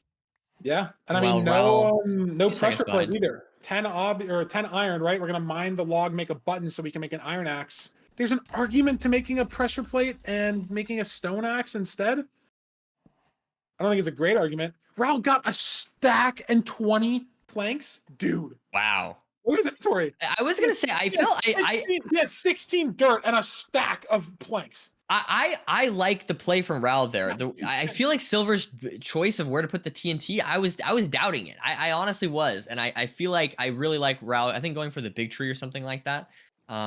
Silver just went for some birch trees that I felt like there wasn't as much wood, and lo and behold, look where Raul's look what he's got here to show for his beautiful decision there. For it, but look at Silver, he's just in. Yeah, I mean that is also fair. Close to ravine, or maybe the stone shovel play from Raul doesn't really matter because I think we were like 1 for 1 on Flint. But Silver's got a pretty commanding lead into this Nether. I mean, larger than any lead that either runner had on any split in the entire last season. Like Silver's going to be in this bastion.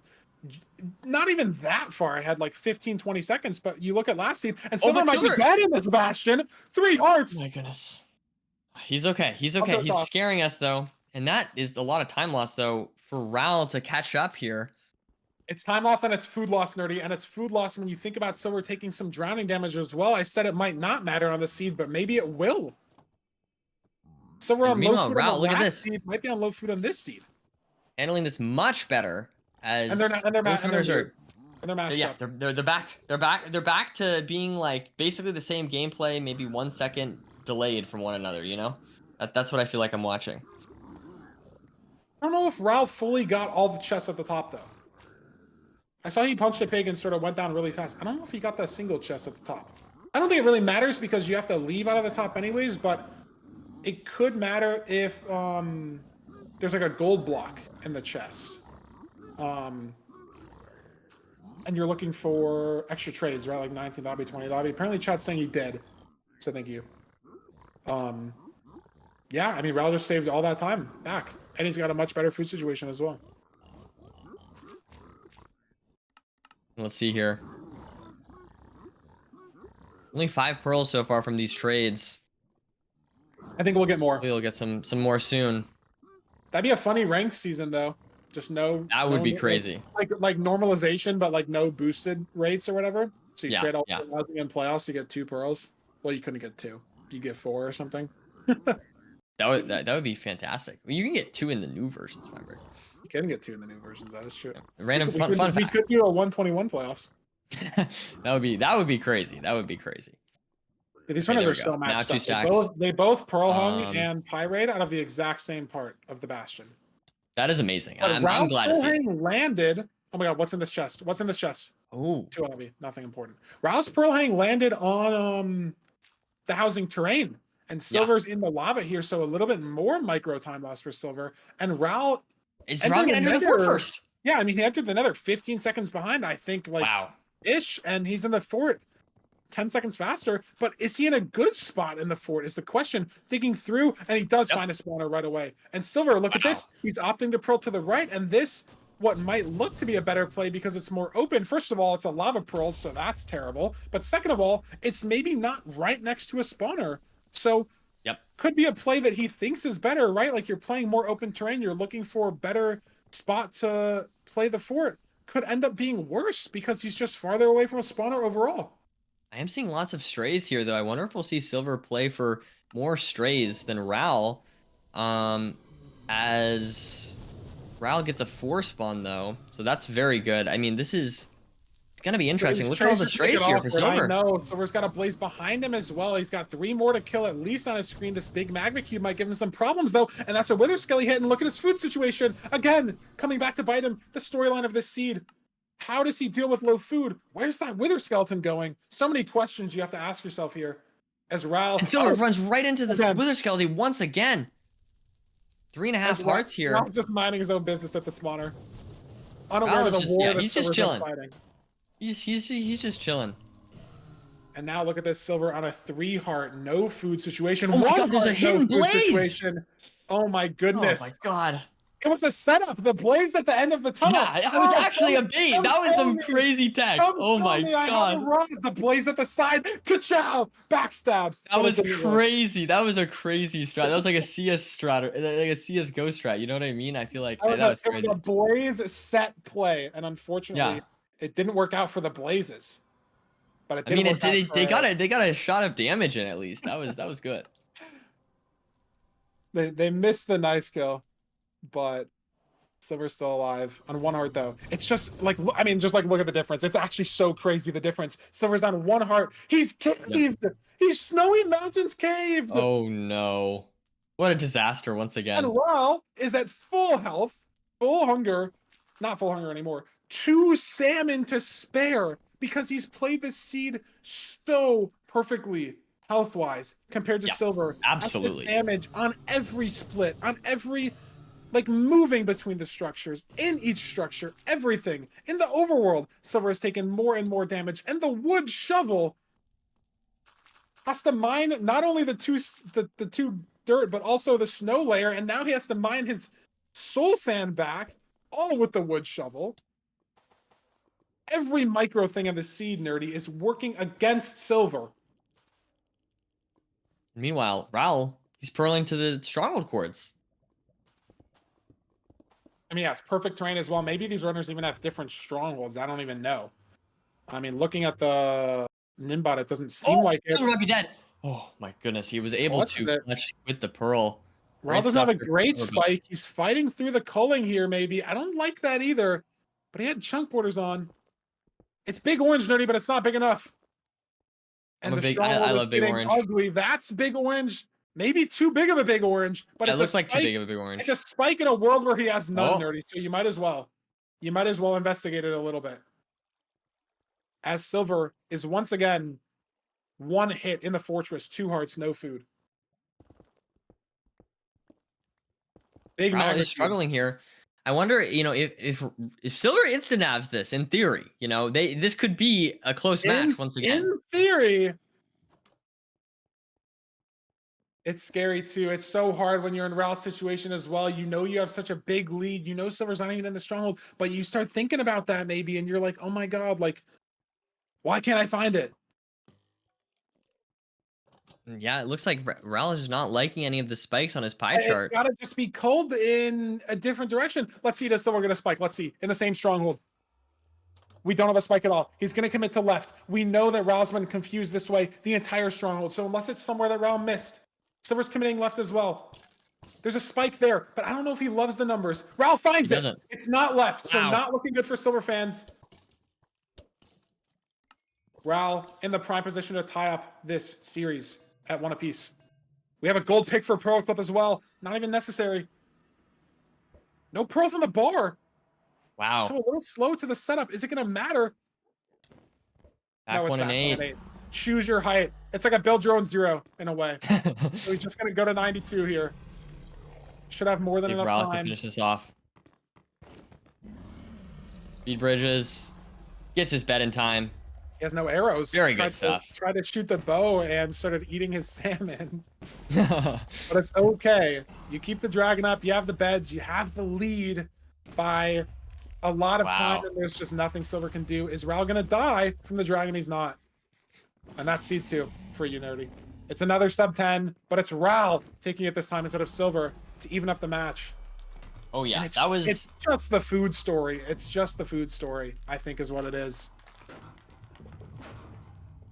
See if Silver can. No, I was hoping Silver could get some more damage in on the dragon there. But what a close match. I mean, it really came down. I mean, like you said, it came to the food story. I would argue also it came down to the kind of shakiness from Silver's gameplay a little bit. I feel like he was shaky in the Bastion, in the Fortress. A little bit of shakiness that in the last seed didn't really matter that much, but in this seed, I feel like it made all the difference.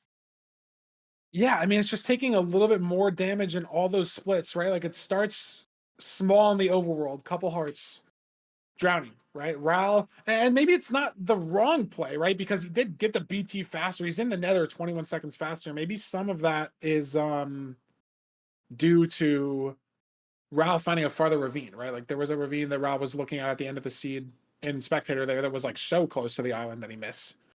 But you're right, Nerdy, like every little micro split, like Silver took 6 hearts in the Bastion, threw a bad pearl hang to the fort, and threw another pearl in lava trying to get to the fort. Took damage from multiple wither skeletons, multiple blazes in the fort itself, had a hunger reset on blind, and then was on 2 hearts getting the cords, like just small minor things everywhere. That just caused him to lose that seed, and it could just, like you said, Nerdy, be up to that shakiness, right? Maybe the nerves are kicking in for Silver as opposed to going away. Maybe it's 9:41 in the morning for Silver and it's too early. And it's just hard to play Minecraft at 9:41 a.m. instead of 9:41 p.m. I don't know. I mean, yeah, I do think that, Silver is the type to, like, he obviously looked a little bit shaky that seed, but I feel like Silver is the type to not, be able to recover the mental. Right. I feel like he's able to not get in his head too much. I feel like he's able to take this loss and be able to figure out, what did he do wrong, but not let it sort of ruin his momentum and ruin his mindset going into this 3rd seed. Yeah, I think if you're looking at runners that have maybe some of the best mentals in all of ranked and all the communities, Silver's a name that's up there. Just being able to shake off the mistakes. I mean, I think if anyone loses, obviously 5 seeds in a row, 6 seeds in a row, it's hard to bounce back from that. But in just a 1 seed situation, right? Like it's not even the end of the world. The series is tied up 1-1, right? It's not like he's down 0-2. Not like he's even down 0-1. Like he's not even down in the series. Like he's not up 0-2, I guess. Or he's not up 2-0, I should say. But like as an even series, he probably knows what he did wrong on this last seed. And it's just about, fixing those mistakes. I don't think he's going to get too in his head about it. We're forced out of the village here for seed 3.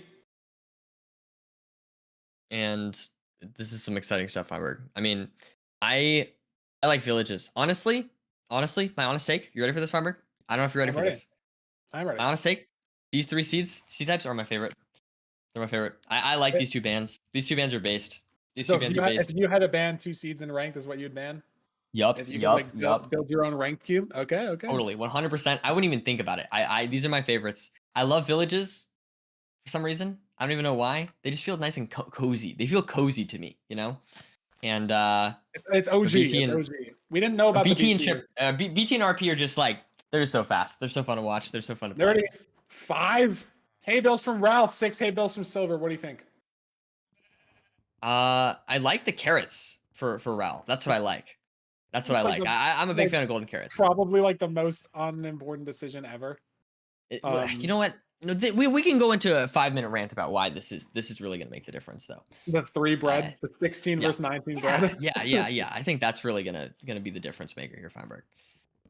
But no, diamond pick though is obviously important. Able to potentially, leave on 19 or something like this. Yeah, It not does open up necessarily. the seed a little bit. Where are we getting the gravel though? Both these runners probably looking to their left in this sort of lake area. And Ral's spotted a couple gravel here. Gets enough to at least farm up. But where's the lava pool? Right? Silverr finds the same gravel. Haven't seen a lava pool yet. It's gotta just be, around here. It looks like Ral's beelining it to one. So must have seen something. He does, yeah. So we're at the same one. I think Ral has the flint advantage. I don't think Silverr was grinding his flint on the way.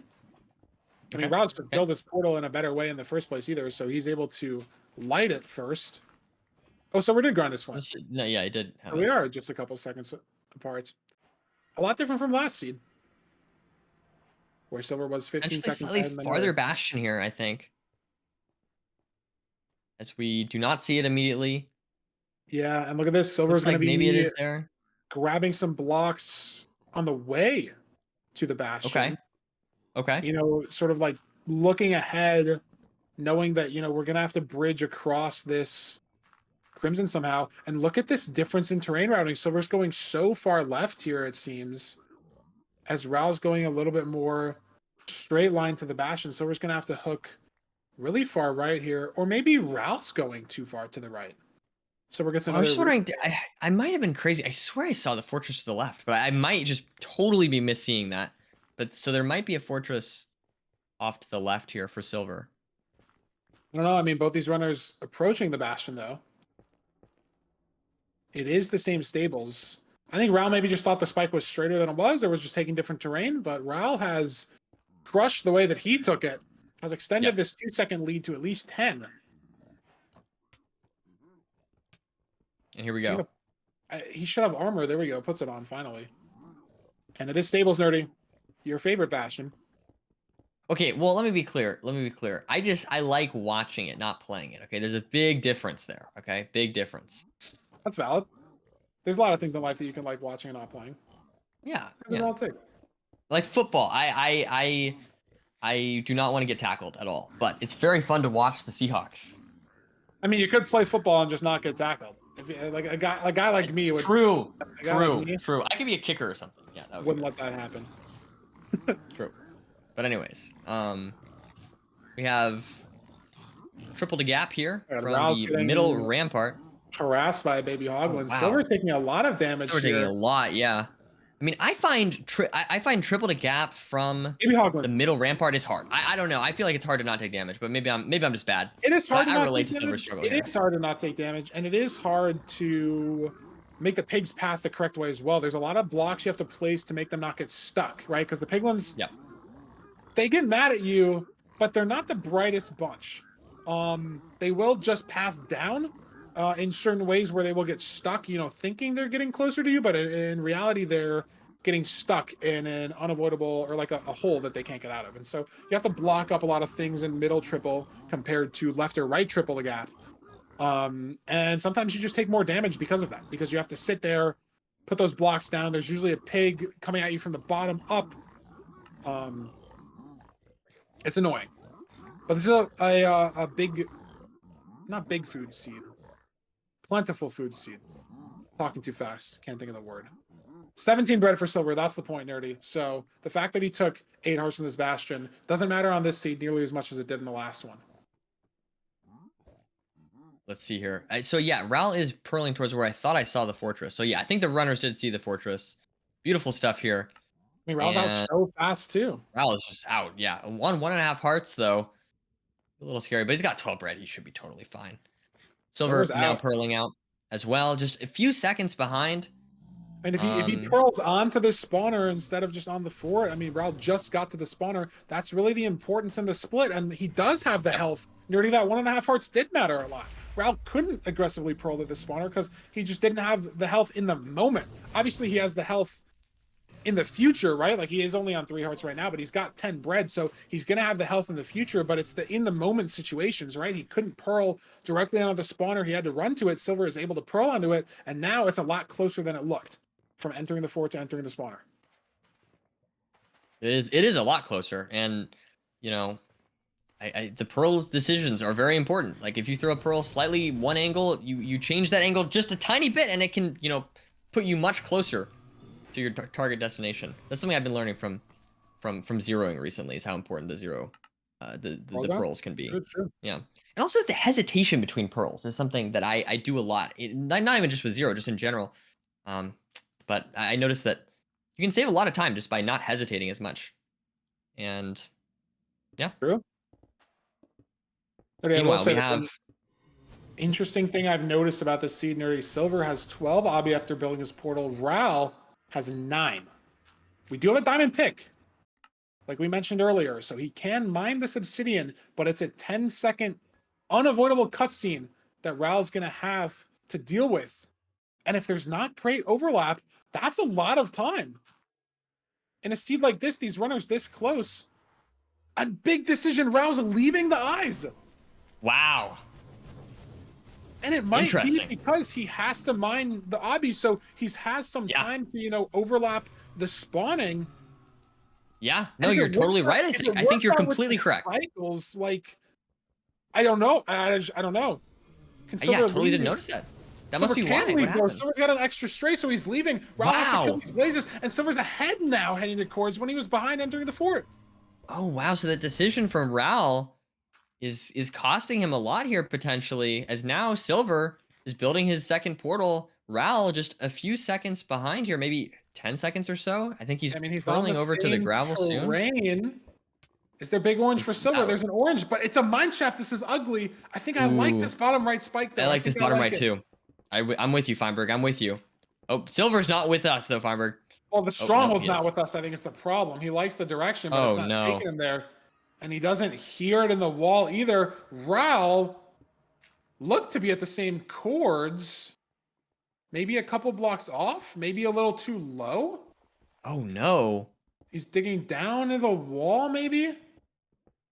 He's going to pro clip here. Is he even at the right chords? He threw 2 eyes, so I just feel like there's no way that he missed. He is in the stronghold. There it is. Looks like Silverr has a good spike here. And but Ducky, though, like, where is the portal room?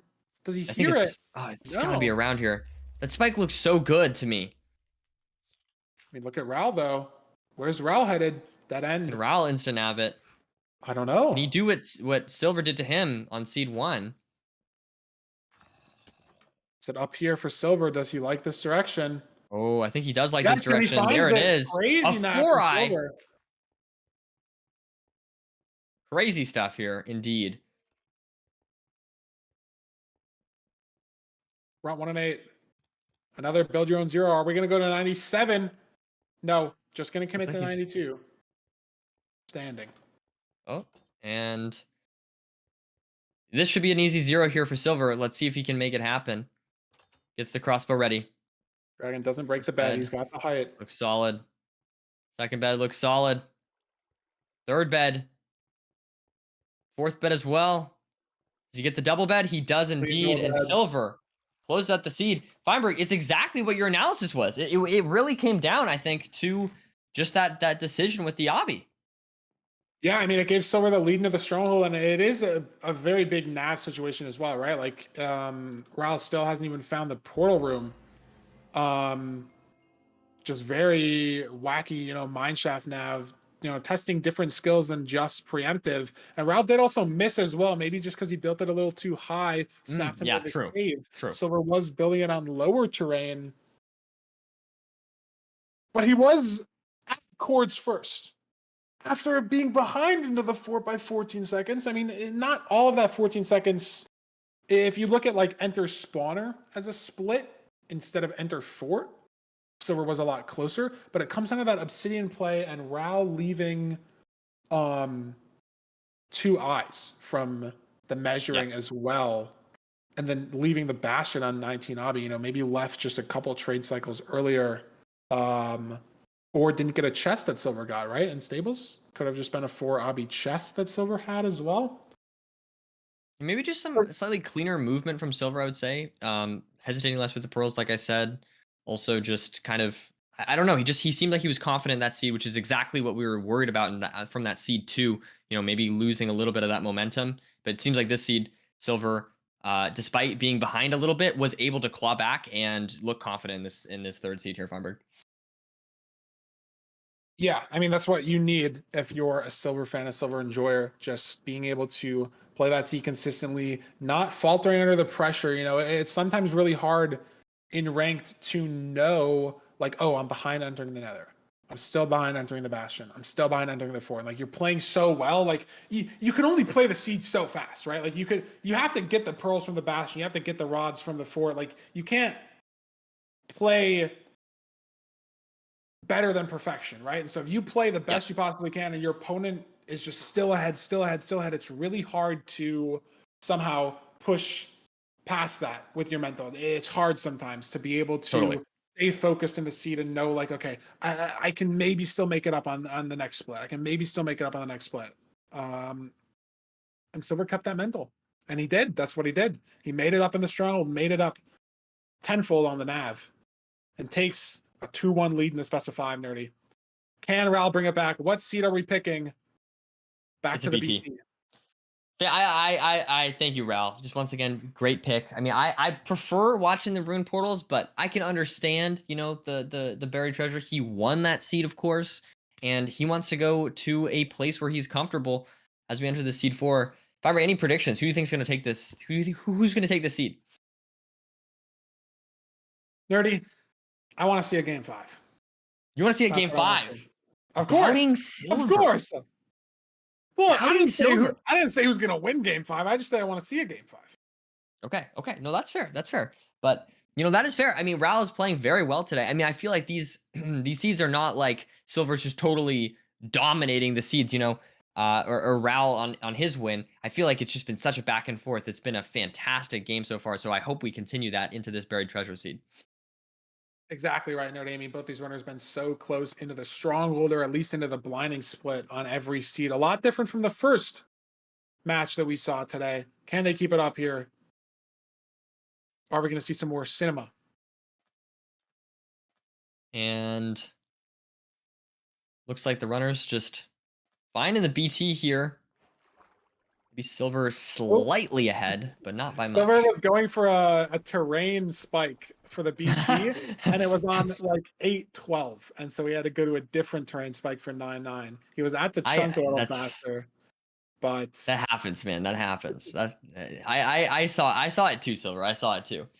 It's one of the funniest HPG highlights clips, man. It's like Switch finding like some stone on the side of a ravine, and he's like, "Oh my god, this is a BT!" And he punches it down. There's just like stone in the back, and it's like at 1-4 in the chunk. Like it's so far off the middle. But I mean, sometimes things just look like BTs. It's just crazy. Sometimes, you know, it blocks off the terrain. That's what Silverr thought there. No, I mean, I saw what Silverr saw, and it was an understandable mistake in my opinion.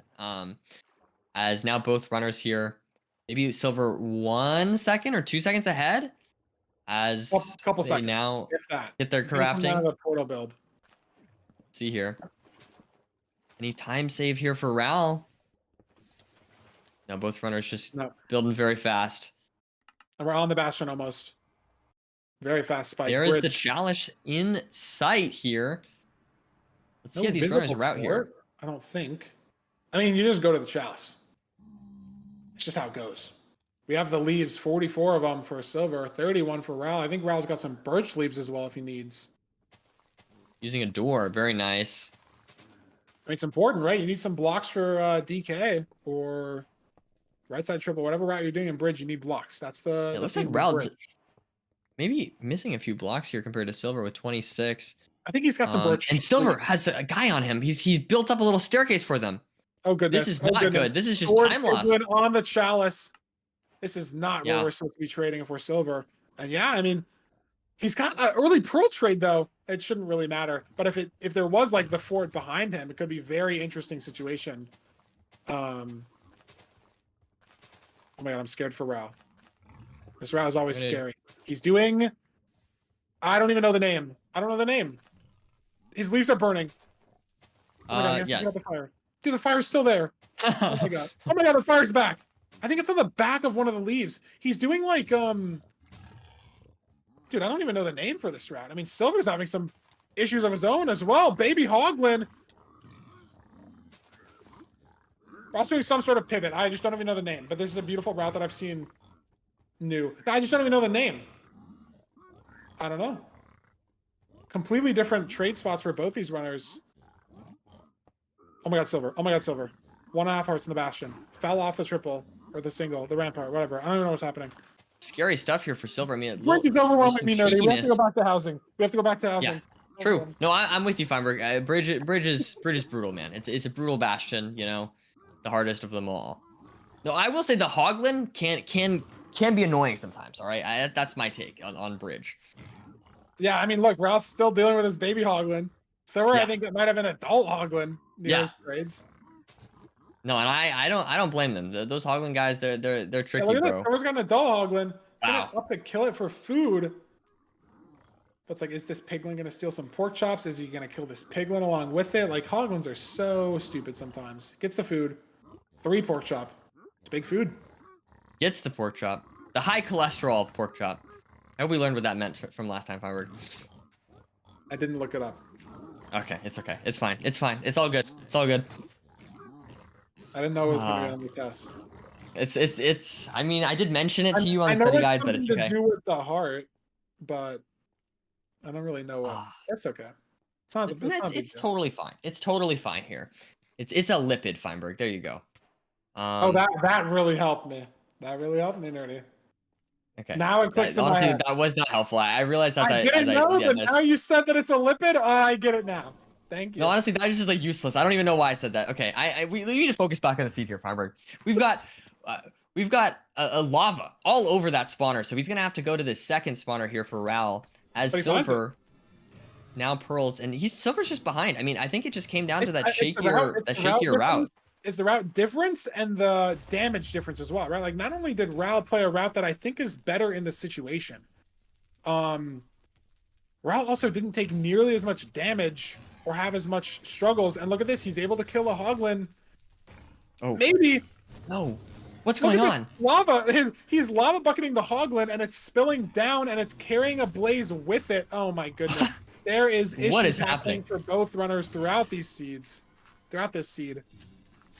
But Ral gets regardless, Ral does get some pork chops once again. So pork chops for both runners. Beautiful stuff. Let's see. Is Silverr going to commit to this lava spawner? No, he's going to look for the second one. Should be able to find the same spawner that Ral found. It's like literally right here, I think. There it is. And just Silverr just consistently a little bit behind Ral. Just that's just been the theme of the seed since the Bastion. Doing very similar things, but not able to it ultimately came down to that Bastion route for Silverr that lost him some time. Ral's got a big magma cube in the shadows, Nerdy, I will say.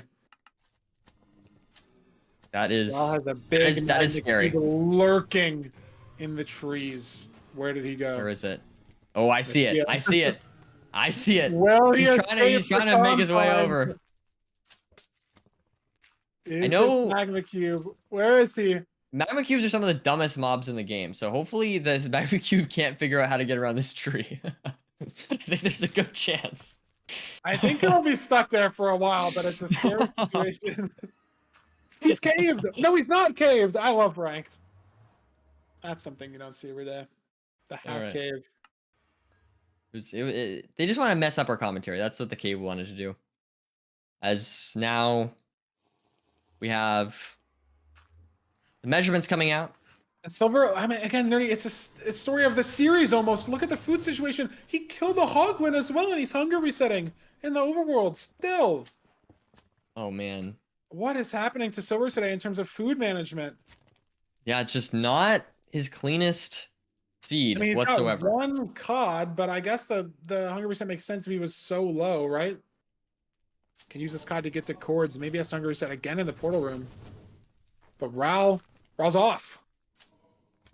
The Magma Cube, Nerdy, not posing any problems in the long term.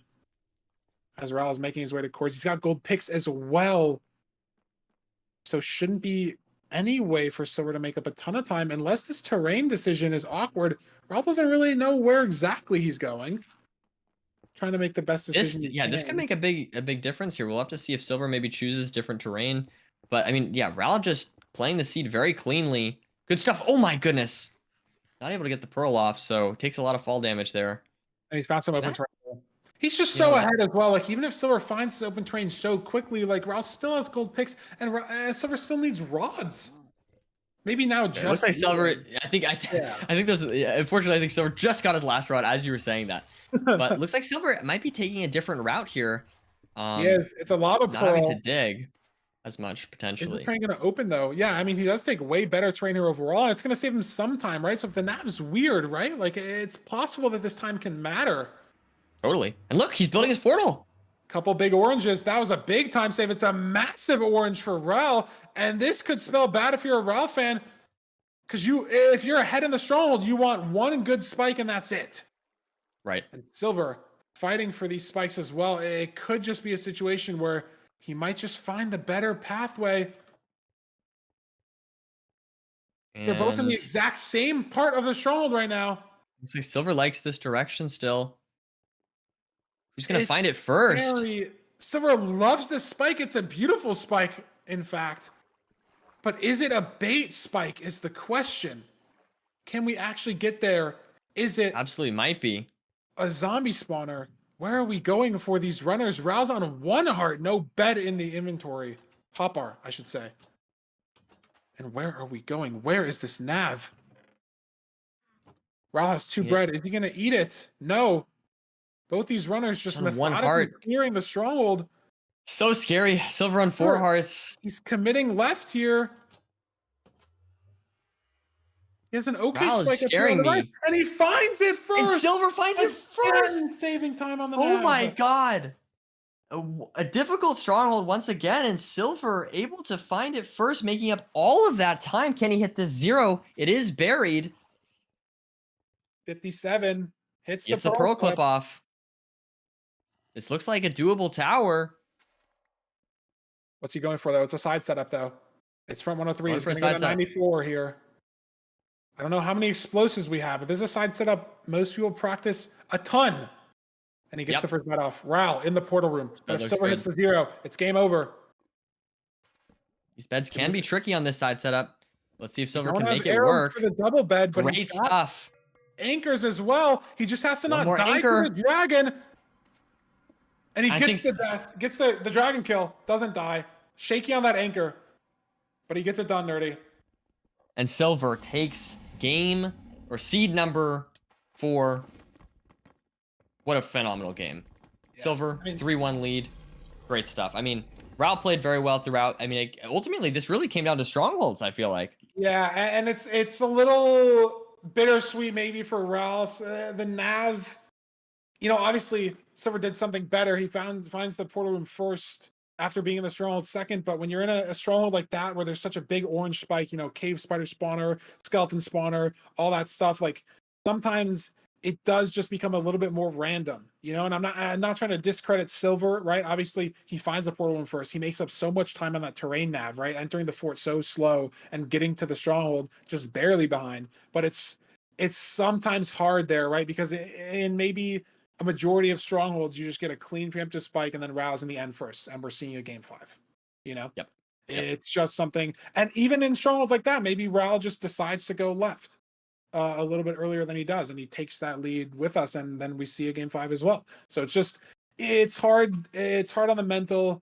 It's hard to watch sometimes as well, these preemptive disasters almost, and not towards the runner's fault at all, right? Sometimes there's just too many spawners in the way, too many mobs in the way. But Silverr gets it done dirty. He takes a 3-1 victory. We don't get to see a seed 5, unfortunately. Yeah, it is unfortunate, but I do feel like we saw very great Minecraft. I'm still grateful for the Minecraft we got to witness today. I feel like this was really exciting to see all the back and forth there. I do feel like Ral played very well. And no deaths in any of those seeds, which was great stuff. True. And like I said, I feel like that was that could have been a finals quality match. But unfortunately, one of these runners does have to go, and today is Ral. But congratulations to Silverr. I'm excited to see where he goes next. Yeah, let's look at the bracket real quick, see where he is going next weekend. In fact, where does Silverr end up in the bracket? Where is Anco boy heading up in the ending up in the bracket from earlier? We'll get Silver's name up there as literally as soon as we can get it up. But Silverr will be playing the winner of Loki versus Aquacord next weekend. Anco boy playing the winner of Feinberg versus Hounce next weekend. And Nerdy, we have one match for us left today. BeefSalad versus Jay. Yes, very exciting stuff. Last match of the day. But before that, we do have, of course, the man himself, the winner, Silverr, for an interview. So this is exciting stuff. As we will transition over to that shortly. But hello, Silverr. What's up? Welcome in. Congratulations on the win. How are you feeling after that 3-1 victory over Ral? Okay, well, obviously I'm happy. It was just like, I feel like our matchup was like, it was like so back and forth, and like either of the matches, like they all could have gone, like any of the seeds could have flip-flopped, basically is what I'm saying. And I just kind of got the flip-flop in my way, you know what I mean? And so it was scary, but I'm happy. And I feel like your nav was consistently kind of like, it seemed like that was the big difference in at least in seed 1 and seed 4. What do you think? Is that something you practice? Like, what exactly do you think went? Walk us through those strongholds. I'm waffling, but what do you think? Like, tell us about those strongholds. What do you think you did right? Talk us through that. Okay, this is the strategy I employ. When there's not a single, just clean spike, I just fucking run and just go around everywhere as much as I can. I just try to like cover as much ground because portal rooms just jump out at you sometimes. And so I kind of just was like, all right, I'm just gonna clear everything. And and it I don't know, it was just working. It's just like I got faked out by a fake spike like once, and then like the other time like I was going towards like what I thought was a double spike, but it wasn't a double spike, so I actually had to like go back and then wrap around, and then I like had already explored like half the stronghold at this point. I'm like, okay, well I guess it's in this half, and then I just like finally pick it up, and it's just like, I don't know, it's not really like any crazy strategy. Like obviously I know preemptive, but I'm just trying to spread out as much as possible. As opposed to like maybe going 10 rooms deep somewhere, trying to like fight just for a full, gold like spike or whatever. focusing. Some random. Yeah, exactly. No, I love it. I love it. The only other thing that I like really noticed from the matches is that in almost every seed, it was consistently you were fighting from low food situations all the time. Hunger resetting in the overworld a couple of times, just taking a lot of damage in seeds. Do you think it's early? I think it's nerves or just, some unlucky pearls? Like what? I don't know. Okay, you can't lie though. When I was doing that Jason route and I pushed like the last okay, so normally what you do is you drop a piece of gold and then the piglin pass behind you. I drop a piece of gold, he just doesn't see the gold. Okay, that's fine. And then I'm gonna run past him because he's not aggroed. I'm like, okay, I'll just run past. And I just perfectly shove the piglin directly into the place where I'm supposed to place my block. And like it's just like, I don't understand how that even happened. And then it's just like the most insane situation ever. And now I'm just taking like so much damage during my route. Other times, like, I don't know. I just like was trying to play aggressive, I guess. And then like, I just ended up taking a lot of damage. I don't know. Yeah, I mean, sometimes it just happens, but when watching on like the side by side, it's obviously really obvious to tell like food quality. But a lot of the seeds, like in seed 1, when you guys I spied at like the same exact time, or maybe it was seed 2, you were actually behind because you had a hunger reset and Ral didn't. But you won that seed off of Nav. You went left like 15 seconds before Rowden, and you were just in the end 10 seconds faster, and you won off of that. But like, you were gonna lose off of having hunger reset. It was just like a couple extra pearls here and there, like lava pearls to the fort, lava pearls off pearling, stuff like that. Just like random mobs. Again, also like you said, I don't know if the bridge situation is entirely your fault. Sometimes the piglins are just kind of rocks in the head. But it didn't matter in the overall series, right? Like, you were fighting from low food situations, hunger resetting the overworld a lot, but you won the seeds regardless, and you move on to play either low key or aquacord next weekend. Let's go Aquacord. Come on, man, you got this shit. Silver's on Team Aquacord. That's what we're here. Silver's gonna be Aquacord's #1 fan tomorrow when that match happens. And I don't know if I can blame you, Silver. I don't know if I think that's a good good person to root for in that match, considering you have to play the winner. But we'll see you next weekend. It's a great series. Congrats on the win. Thank you. Thank you, Silver. Phenomenal stuff, Umberg. Phenomenal stuff today. Always phenomenal stuff. Always love it. Nerdy. We have BeefSalad versus Jay up next as the last match of the day. Only 3 matches today, 5 matches tomorrow. We are going to be replaced with the legendary Curryway and Parker for C3 of the day. Very exciting. Very exciting. But before that, well, I mean, it's going to happen anyways. We have another legendary, awesome, amazing intermission video. Nerdy, did you read the production channel? Do you know what the intermission video is? I actually don't know for this one. I have no idea. What split do you think we're talking about?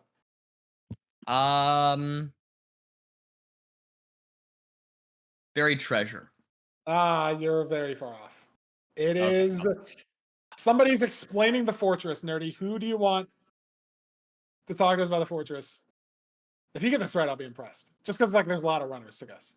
There's a lot of runners. I'm gonna go Infume. Infume, very consistent player. Plays a lot of low food runs. Am I off? I see you shaking your head. That's not a good sign. I mean, well, you probably have like a 1 in 20, like, to be honest. I don't know. Hey, listen, I give it a go. We're gonna be watching Hacking Noises explain to us the fortress split in another one of our new intermission videos for this season. And when we come back, we will have BeefSalad versus Jay, commentated by Curryway and Parker. Nerdy and I, thank you as always for welcoming us in the booth. And we'll be back here tomorrow for our Sunday 5 matches. But yeah, we'll see you guys then. Bye, chat. Hi, I'm Hax, and I'm going to be teaching you about the fortress. Okay, first of all, there's 2 parts to the fortress. There's the good side, which is characterized by this open area and the spawners, and then there's the bad side, which is more enclosed and only has chests. And because the bad side doesn't have any spawners and only has chests, speedrunners will almost always try to get to the good side. And most of the time, if it's more open like this, you can just see the good side and speedrunners will pearl and then start playing the spawner. But sometimes it's fully enclosed and you will have to just figure out how to get to the good side with no information. And there's a few indicators in the bad side that help. First of all, there's this netherwart room with the staircase. Whenever you see this, speedrunners will always go the opposite direction and that'll lead you towards the good side. There's 2 other indicators. Here, there's this balcony similar to the staircase room. You always go opposite the balcony, and then when you see these stairs, you always go up the stairs. Here's another balcony, so you go opposite, and then ideally if you follow the bad side well enough, you'll end up in this middle lava room. And this is always like the transition between good and bad side. There will always be the good side on one side, and then the bad side on the other side. Okay, next thing is spawners. What you'll see speedrunners always do is they will always clear out the spawner to make sure there's more space for blazes to spawn. And this can be done with either a pickaxe or with beds or with TNT. If speedrunners use a bed to clear out the space called a blaze bed, there will be a lot of fire and you'll always see people clear out the fire. This is because fire will eat the spawns and blazes can't spawn in the fire because these emit light level. So speedrunners will always clear out the fire. However, Soulfire is fine. For whatever reason, Soulfire just doesn't emit enough light, so blazes can still spawn, and people don't care as much about Soulfire. That's also why people try to use Soul Sand for these edges, so that blazes, first of all, don't fall off, but also they're slightly slowed down, so it's easier to kill them, and also, if they shoot fireballs, there's Soulfire, so you won't have to clear it out as much. Okay, next thing is blaze beds and TNT. There's two main types of spawners people will run into, either buried or exposed. For buried, there's a few main variations people do. If you only have one bed, you'll see people place a block on top of the spawner, break this block here, and then do a blaze bed, and that's like the best way to do it. Just to like clear out as much space as possible. If they have TNT, such as in a temple seed, you're most likely going to see people do something like this with the TNT in order to clear it out, or they'll do a donut and put TNT all around it to clear it on buried. For open is generally slightly faster than exposed, just due to the fact that there's less blocks on the side, and you can do this for your blaze bed setup. Or you'll see, if you only have TNT, you'll see people do like this as well. Or if you only have 2 TNT, some people will do this. And then sometimes there's some weird setups where you can use a mix of a combo of a TNT and a bed. So there's a lot of different blaze bed variations, but all of them have the same goal of just trying to clear out as much space as possible to free up spawns for blazes. In terms of other strategies in the fortress, something you'll see is people turning down their render distance to 5 chunks, or maybe even lower, sometimes to 6, sometimes to 4. This is to try and increase spawn rates of mobs and fortresses. The intended goal is to get as many blazes as possible in order to leave as fast as possible. Obviously, there is the negative potential of getting a bunch of wither skeletons, but ideally in biomes like Basalt, in Warped, or Soul Sand Valley, you're going to get more blaze spawns than other mobs. Like, it's less taken up by zombie pigs or piglins, so you will sometimes see people lower their render distance to 5 to only place stray blazes. Another micro strategy you might see speedrunners do is they'll use an axe and a sword. Most people just use an axe and it's pretty fast, but especially for stray blazes where you are on a timer like at a spawner, you have to kill these blazes as fast as possible. So you'll see some runners use an axe and then switch to a sword, and that'll save a lot of time killing each blaze. And it can, when you're killing like multiple blazes, like if you get average rates, you'll have to kill like around 12 blazes for 6 rods. Getting like a 1 second time save on each blaze kill with an iron sword adds up a lot. Wither skeletons are a big nuisance in fortresses. You'll see speedrunners deal with them in different ways. A lot of people like to do this, where they stack up 3 blocks on the good side and then just punch them off. Other potential methods that people use is if they have fire charges or flint and steel, you can just punch them off. When you're in the bad side, you can't as easily just pillar up a few blocks. You have to kind of make your own thing. You make like this little L shape on the side, and the wither skeletons will try to get up here. They just naturally pathfind up, and you can also just punch them off. And those are like the ideal methods to deal with wither skeletons.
Yo, everyone, welcome back to the MCSR Ranked Playoffs. It is now myself, Crayway, and I am joined with Parker Recrap. Parker, Hello, how are you hello. doing today? How have you enjoyed I'm the 2 doing well. matches so far?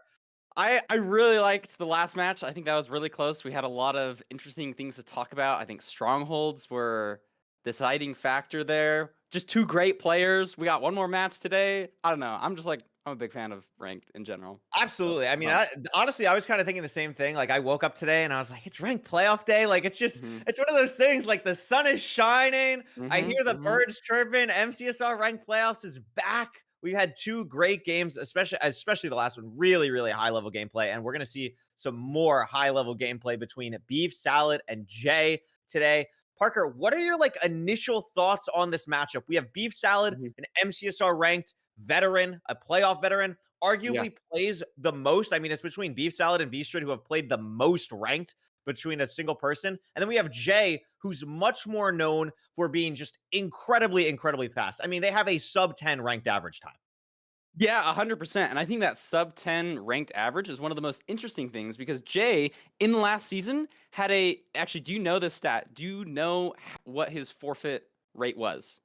If Out of if curiosity. you didn't tell me about 2 minutes ago before we switched scenes, I wouldn't have known, but I would have probably guessed around like the 15 or 20% area. Yeah, it That would have been is my guess. 28%, or it was 28%, as I should say, because this season he's not forfeited a single game. And I think Jay is one of those mechanical wizard demons that in the last season was really trying for sub 10s and was forfeiting all the matches that weren't good times. But now he's still holding that average of a sub 10, 953, almost the exact same.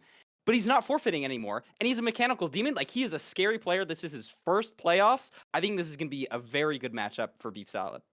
I think it's going to be an incredible showcase of 2 very different play styles, and I think we're starting to see this more as ranked playoffs continues to happen and as more people find ways that they enjoy to play and find ways that work for their specific play style and how they've played Minecraft for so long. We have 2 very, very distinct play styles here, and we're talking a lot about Jay because this is the first time we're seeing Jay. This is the first time where they're going to have the opportunity to show themselves on this stage, where I think a lot of people who might be a little bit more in depth into the scene know how great Jay is, but haven't seen them on this stage. I mean, we see mid-season showdown winner as well for Jay, but BeefSalad, especially this season and especially early in this season, had some unbelievable ranked performances. I mean, we see here BeefSalad has a 642 best rank time and a peak elo over 100 higher than Jay.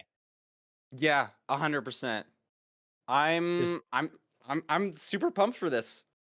Absolutely. I agree. Why don't we take a quick look at the seed types here? Buried Treasure win rate over 60% for BeefSalad. We have 2 other ones in the 59 percentile range. And Ruined Portal for Jay, 63% with a 931 average. I mean, some of these times on Jay's side are just lightning quick. I mean, almost 4 full sub 10s. I mean, really almost 5 full sub 10 sides on the side of Jay. And a 930 Ruined Portal, we see that, the 63% win rate. I feel like that really kind of defines the play style that Jay has. I think Ruined Portal really works well for what Jay's trying to go for. Yeah, I 100% agree. I mean, Jay, he's a very RSG heavy player. As we saw on the other screen, Jay has a 7-minute RSG PB. BeefSalad is in the 9 minutes. Yeah, and absolutely. Jay's really good at playing these really fast seeds, but it is interesting because BeefSalad does have a higher win rate on the Buried Treasure. I mean, it's a little bit slower, but maybe that plays into effect here. We'll have to see. Yeah, I think that's the thing. Like, we haven't ever seen a player really in playoffs with such a high forfeit rate, I guess, besides Shimon last season. I guess that would be the closest comparison to Jay this season. So a lot of these win rates, I mean, we also have to think probably 10 or so percent of that, 5 to 10% of that is just a raw forfeit on the side of Jay. And that's because of trying to go too quick or just trying to play aggressively, maybe leaving on less eyes, going for a faster time. And it's going to be very interesting to see how that consistent play style that's now needed for the playoffs in a best of 5 format, how does that play off, especially with BeefSalad having so much more experience? I mean, BeefSalad has finished top 3 in playoffs before. So absolutely really excited for this matchup today. And I'm super excited that we get to commentate it. It's going to be super fun. Yeah, what do you think the seed bands are going to be? Oh, we got them right here. Looks like we're Ruined going to Portal for see Jay, here. Ruined for BeefSalad. Really interesting. Ruined Portal ban for Jay. I mean, we just saw such a fast seed type for Jay, such a high win rate for Jay. I would say the only thing that I can think of for the Ruin Portal ban on the side of Jay would be it's a little bit inconsistent, and there's some very slow Ruin Portal seeds. I mean, we saw that in the Ral Silver matchup where you have the Silk Touch Gold pick, the Iron's a little bit weird, the food's a little bit weird. So maybe Jay's just trying to eliminate the variance of Ruin Portal seeds and having to try and play for a little bit more consistency in the other seed types, like having Village and Buried Treasure in the back seat since BeefSalad picked Desert Temple first. Yeah. Speaking of Desert Temple, I think we've really started to see a big change with Desert Temple. People getting less food, entering more aggressively. I think both these players are going to be managing it well, and it should make for a more intense match. You know, if you're not managing your health well, like we've seen in previous matches, it can get really dicey. You can take some deaths. We can talk about recovering. That's a skill that doesn't get talked about much in ranked, and we might see some of that here.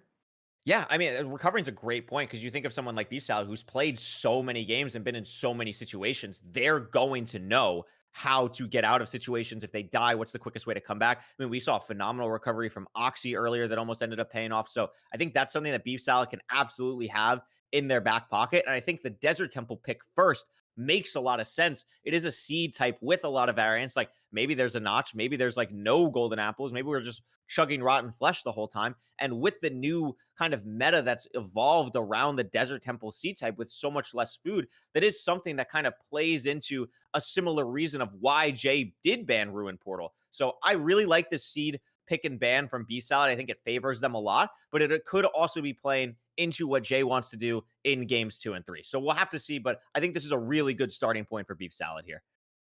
Yeah. Do you know when we're getting into the matches? Do we need to stall for a little bit? Oh, it looks like right now.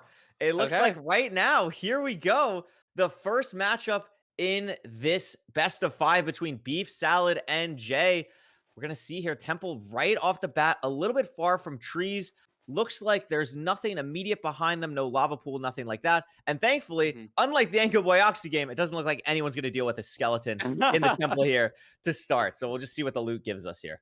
Very true. You know, maybe I think food is going to be the most interesting thing to see here. Maybe we'll get some extra iron, maybe some diamonds for some diamond tools. We got 1 gap, 26 carrots, and most importantly, there's gravel at the bottom. Looks like Jay's going for flint. Did BeefSalad get any off of his BeefSalad might have just gotten some from the TNT, or maybe just thinking, hey, I saw gravel over here, I can overlap that with a tree or something. But I do really like the play from Jay. I also really like the play just because, like, I mean, you end up having so many blocks in a temple seed anyway, and it looks like, BeefSalad is just going to grab the gravel from here. But just getting more of like a really nice block like cobblestone could just kind of be nice. Like Jay just has so many blocks now from the bottom of the temple, and it isn't anything that's like too much of a time loss. Is going to accidentally craft buttons, but that won't matter too much. And I think we'll see here with 2 golden apples and 31 rotten flesh, Parker, and we have a seed reset. What happened? Wait, I didn't even see. I don't exactly know why we reset. Really? Do we make a shear? We made shears. A shear miscraft when we only have 7 that's so iron. Tough.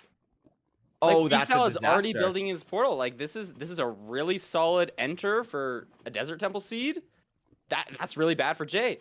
And Jay's really not going for flint this time either. So it looks like he's going to do what BeefSalad did, blowing up the gravel next to the tree, which I think actually ended up being faster. I didn't think it would be. I thought it was a misplay, but yeah, I think clearly the working. Overlapping.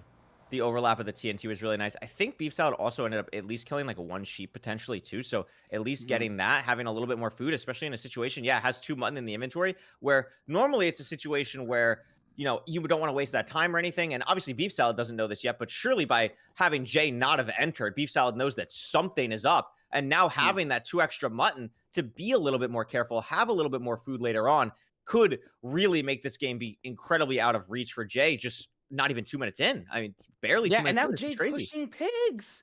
Wow. Yeah, maybe thinking the opposite. Like, hey, like I'm gonna have to play really aggressive with pearl throws. Let's get these pigs and see what we can do from there. Jay does, I think, see a lava pool, so we are gonna be entering pretty soon. But this is a tough first seed of the day. Oh my god, look at this lava pool. Oh my gosh, this is bad. What am I looking at? This is a really bad lava pool. 2 tiny ones. Surely he has enough lava, right? Okay. I think we definitely have enough. But it's just so weird. Different lava pools, and Jay's just I mean, Beef is just in the housing right now.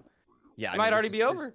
This is a great top down from BeefSalad. I really liked how they used all the blocks from Desert Temple, really utilizing them well here. Good terrain nav as well. I don't believe we've seen a fort on BeefSalad's side, so that could be something potentially where if Jay sees that, that could be great. But again, this is something where we'll get a good idea for the rest of the match how much this potential mechanical difference is really going to affect this game. How much time can Jay make up here? Is this something where it is completely unreachable, or is this something where Jay's really going to show us that he belongs in the playoffs and can really make some crazy comebacks, even with a very difficult start to the first seed in their playoff career?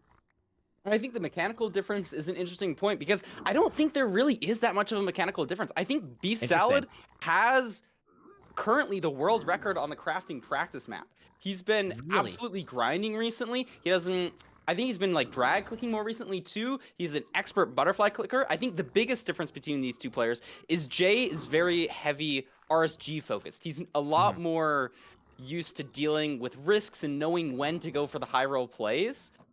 Because I think both Beef proves again and again that he is a mechanical wizard.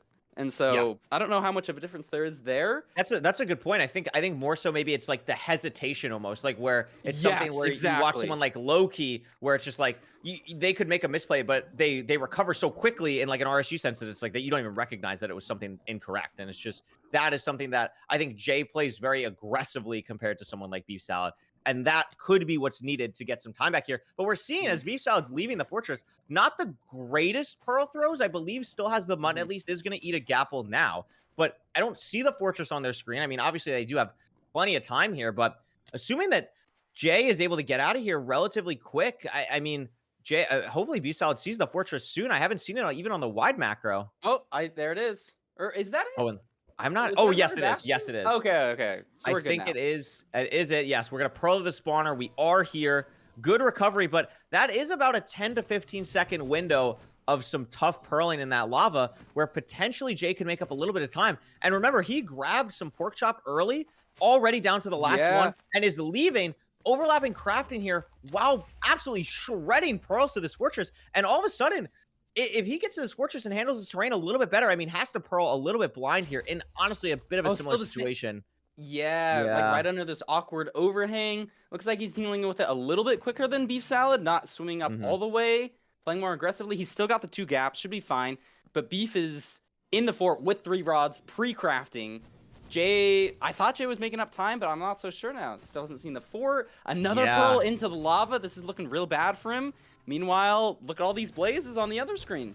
Yeah, BeefSalad is playing the spawner very well. I think this is already 5 rods for BeefSalad. I mean, we're going to make Portal. I believe we're going to have pre-craft up already done, actually. We have like so many explosives. Like, it's just an unbelievable amount of explosives. And Jay finally here, but the spawner Jay finds has lava, so it's not even the same one. Although BeefSalad is caved by 20 blocks, which is just something, at least. That is something. And if it looks like Jay's deciding to play this spawner, so he's not going to have the same blind as BeefSalad, so maybe he saves up time not having to dig up. Yeah, he's going to have to make up a little bit more time than the 10 or 20 seconds that'll take, but a little bit awkward getting rid of this lava. Love the soul sand play here. I love the soul sand. The soul sand play is heat. The soul sand play is heat. That was great. That was great. I mean, is going to probably get this TNT off before the next cycle of spawns, which, I mean, is really nice. I think it is going to also not affect the thing that he set up with the lava. Yeah, it is safe, but I think it's just going to be a little bit too late here. Just a really unfortunate miscraft. But if that wasn't the case, I think what we've seen so far is that Jay is absolutely going to be able to at least hold his own throughout this best of 5, and just unlucky, maybe some tournament nerves out of the way in the beginning. And, you know, it's never over. I mean, we've seen in the last seed or the last match, I should say, between Silverr and Raul, the nav has been a problem point for some of the runners today. So no stronghold is guaranteed at all yet. 100%.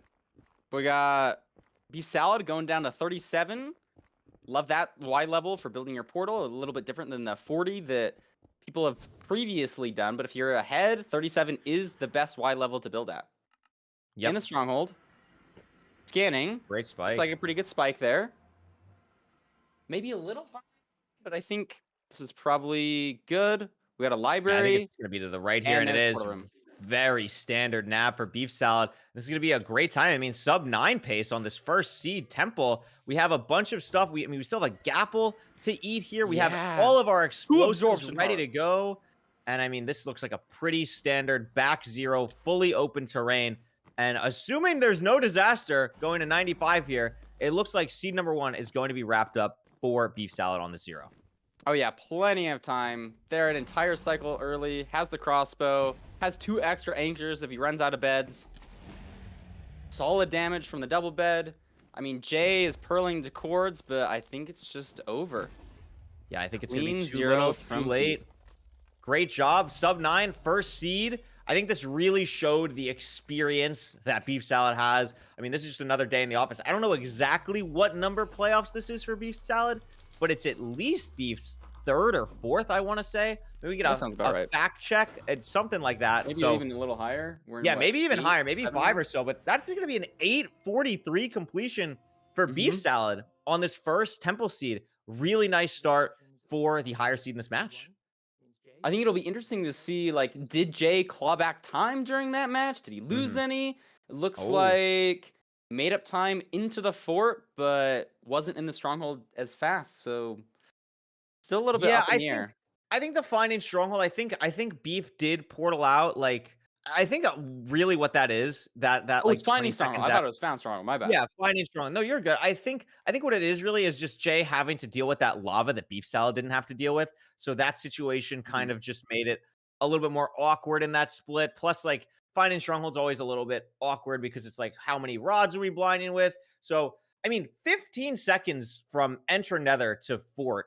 I mean, you at least have to feel a little bit okay with that if you're Jay. Like, Yeah, obviously 100%. you don't want to make a Shears miscraft. That's a really tough way to go about it. But this is about as good as you could ask for without a BeefSalad death. Like, you get a little bit of confidence back at least, and you just got to hope you have a short-term memory going into the second game. Yeah. I think so much of this play is about the mental, keeping it fresh. I like to think of ranked as having 2 sets of skill, like hard skills and soft skills, where the hard skills are like your mechanical differences, your knowledge of specific zeros, and the soft skills are more of like decision making overall, like when do I leave here? How am I managing my food overall throughout the whole game? And I think that really gets more affected by sort of nerves and the mentality. So Yeah. be I interested mean, to see how absolutely. these I mean, players deal with I it. would say, especially, I mean, you have experience playing in LCQ, multiple LCQs. I mean, you have experience being in these high leverage situations. How do you come back if you're in a match that really matters or something like this, where you make a misplay early, where it's almost immediately, it's like, well, I screwed this seat up. Like, how do you immediately like get over that and try and get going to the next seat? Is it just having a short-term memory? Is there something specific that works for you? How does it usually go? I think having a short-term memory is a really good thing. Like, I remember, oh my gosh, I remember hearing this quote from Roger Federer, like one of the best tennis players in the world. He was talking about, like, overall, he's won 80% of his matches ever, but like point by point in those matches, he only wins 54% of the time. And so you have to be really comfortable with losing and coming back from that. And I think in ranked in particular, like the best players, they're 60, 70, 80% maybe win rate. And so you really have to get used to losing a lot of matches. You can't be tanking your mentality. And so I think short-term memory, that's huge. Yeah, I think that's a good point. I think maybe for someone like Jay, who has had like a really high forfeit rate in the past, like, I mean, they're like, even just by having a high forfeit rate, I mean, you're kind of used to losing more. Like, that's just kind of how it goes. Like, if you're forfeiting 30% of the time, so maybe Jay has that short-term memory because of having a high forfeit rate in the past, and maybe that can help them in a situation like this. But again, on the other side, I mean, you have to be feeling great if you're BeefSalad. I mean, that's a sub-9 Temple seed. I feel like relatively overall played it very clean, especially that end game was phenomenal once we did actually get to the fort. So got to be feeling good there if you're BeefSalad. And here we go. Second pick, Village. I feel like this makes a lot of sense. Yeah, love the village. It'll be interesting to see how much food people grab. You know, maybe the lava pools are a little bit awkward, but you kind of are going to get everything you need from a village. I mean, maybe even 10 obby, and it's really quick. Yeah, absolutely. I mean, there's a lot of potential for some weird stuff here. I mean, even different village types, right? Like, I mean, desert could offer some awkward True. things. Like, what are we gonna get at tree Have wise? we ever seen a snow village in playoffs? Very, very rare. Snow Village and playoffs would be great. I mean, hey, Parker, you never know. Maybe we see a Toolsmith. It's been a Maybe while. another Toolsmith incident. It's been a while since we've seen a Toolsmith. So hey, you never know. I mean, I'm super excited to see where we end up here. Let's see what these players do on the second seed. 1-0 BeefSalad so far. And Desert. Parker, I found the lava pool. I found it. Yeah, I right think next we to know where spawn. we're gonna enter. I think we know where we're gonna enter. Unfortunately, BeefSalad has exploded, so that's a little bit unfortunate. But Just that's a okay. little We do bit. at least But have we're getting it back. Jay's Oh, gameplay. never mind. Maybe we don't get it back. But we can focus on Jay for the minute.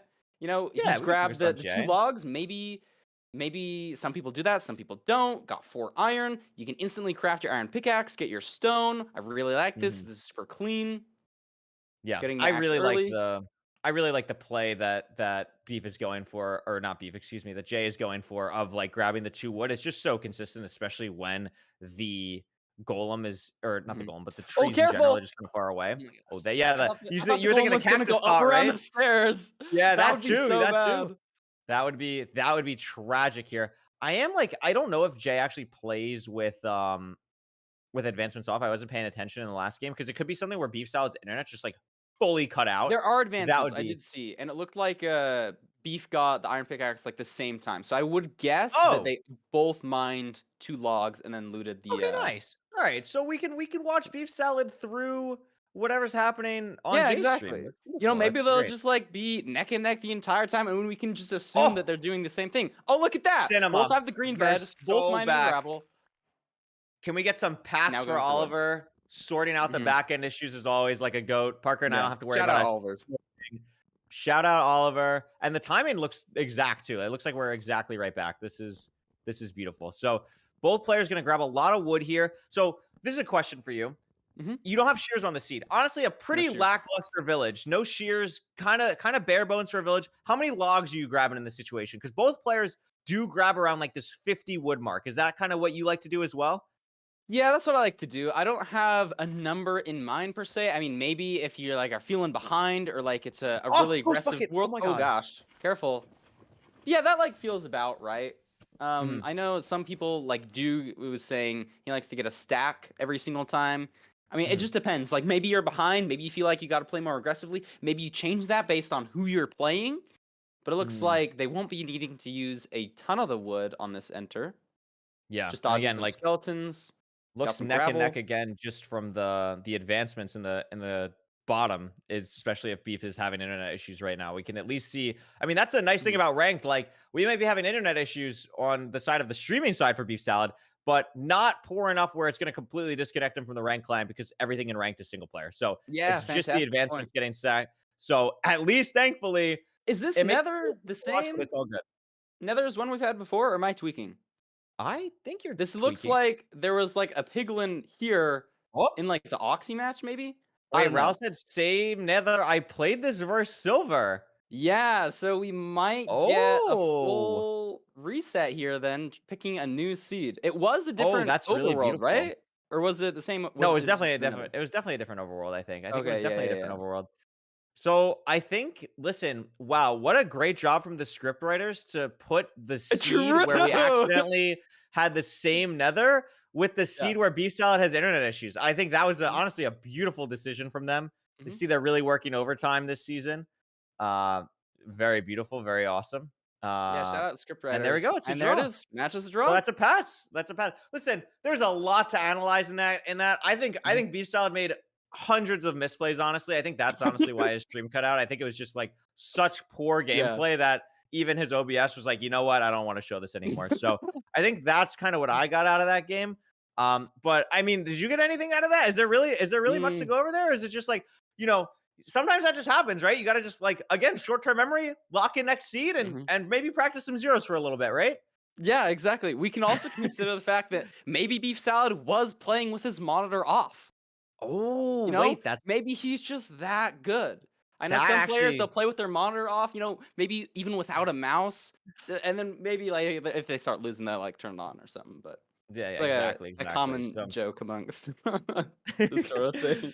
no, that's just a tough situation for both runners. Hopefully, we can get Beef Salad's internet at least somewhat sorted. I mean, honestly, it could be maybe it's not even a Beef Salad issue. Maybe it is an Oliver issue. I guess we'll kind of see here. Looks like it is a Beef Salad issue, and Beef Salad is restarting OBS. So Okay. that's a W. That's a big 5 big booms for Beef Salad. Shout out Beef Salad. Awesome with that. We're also going to get a new seed, so that'll be great.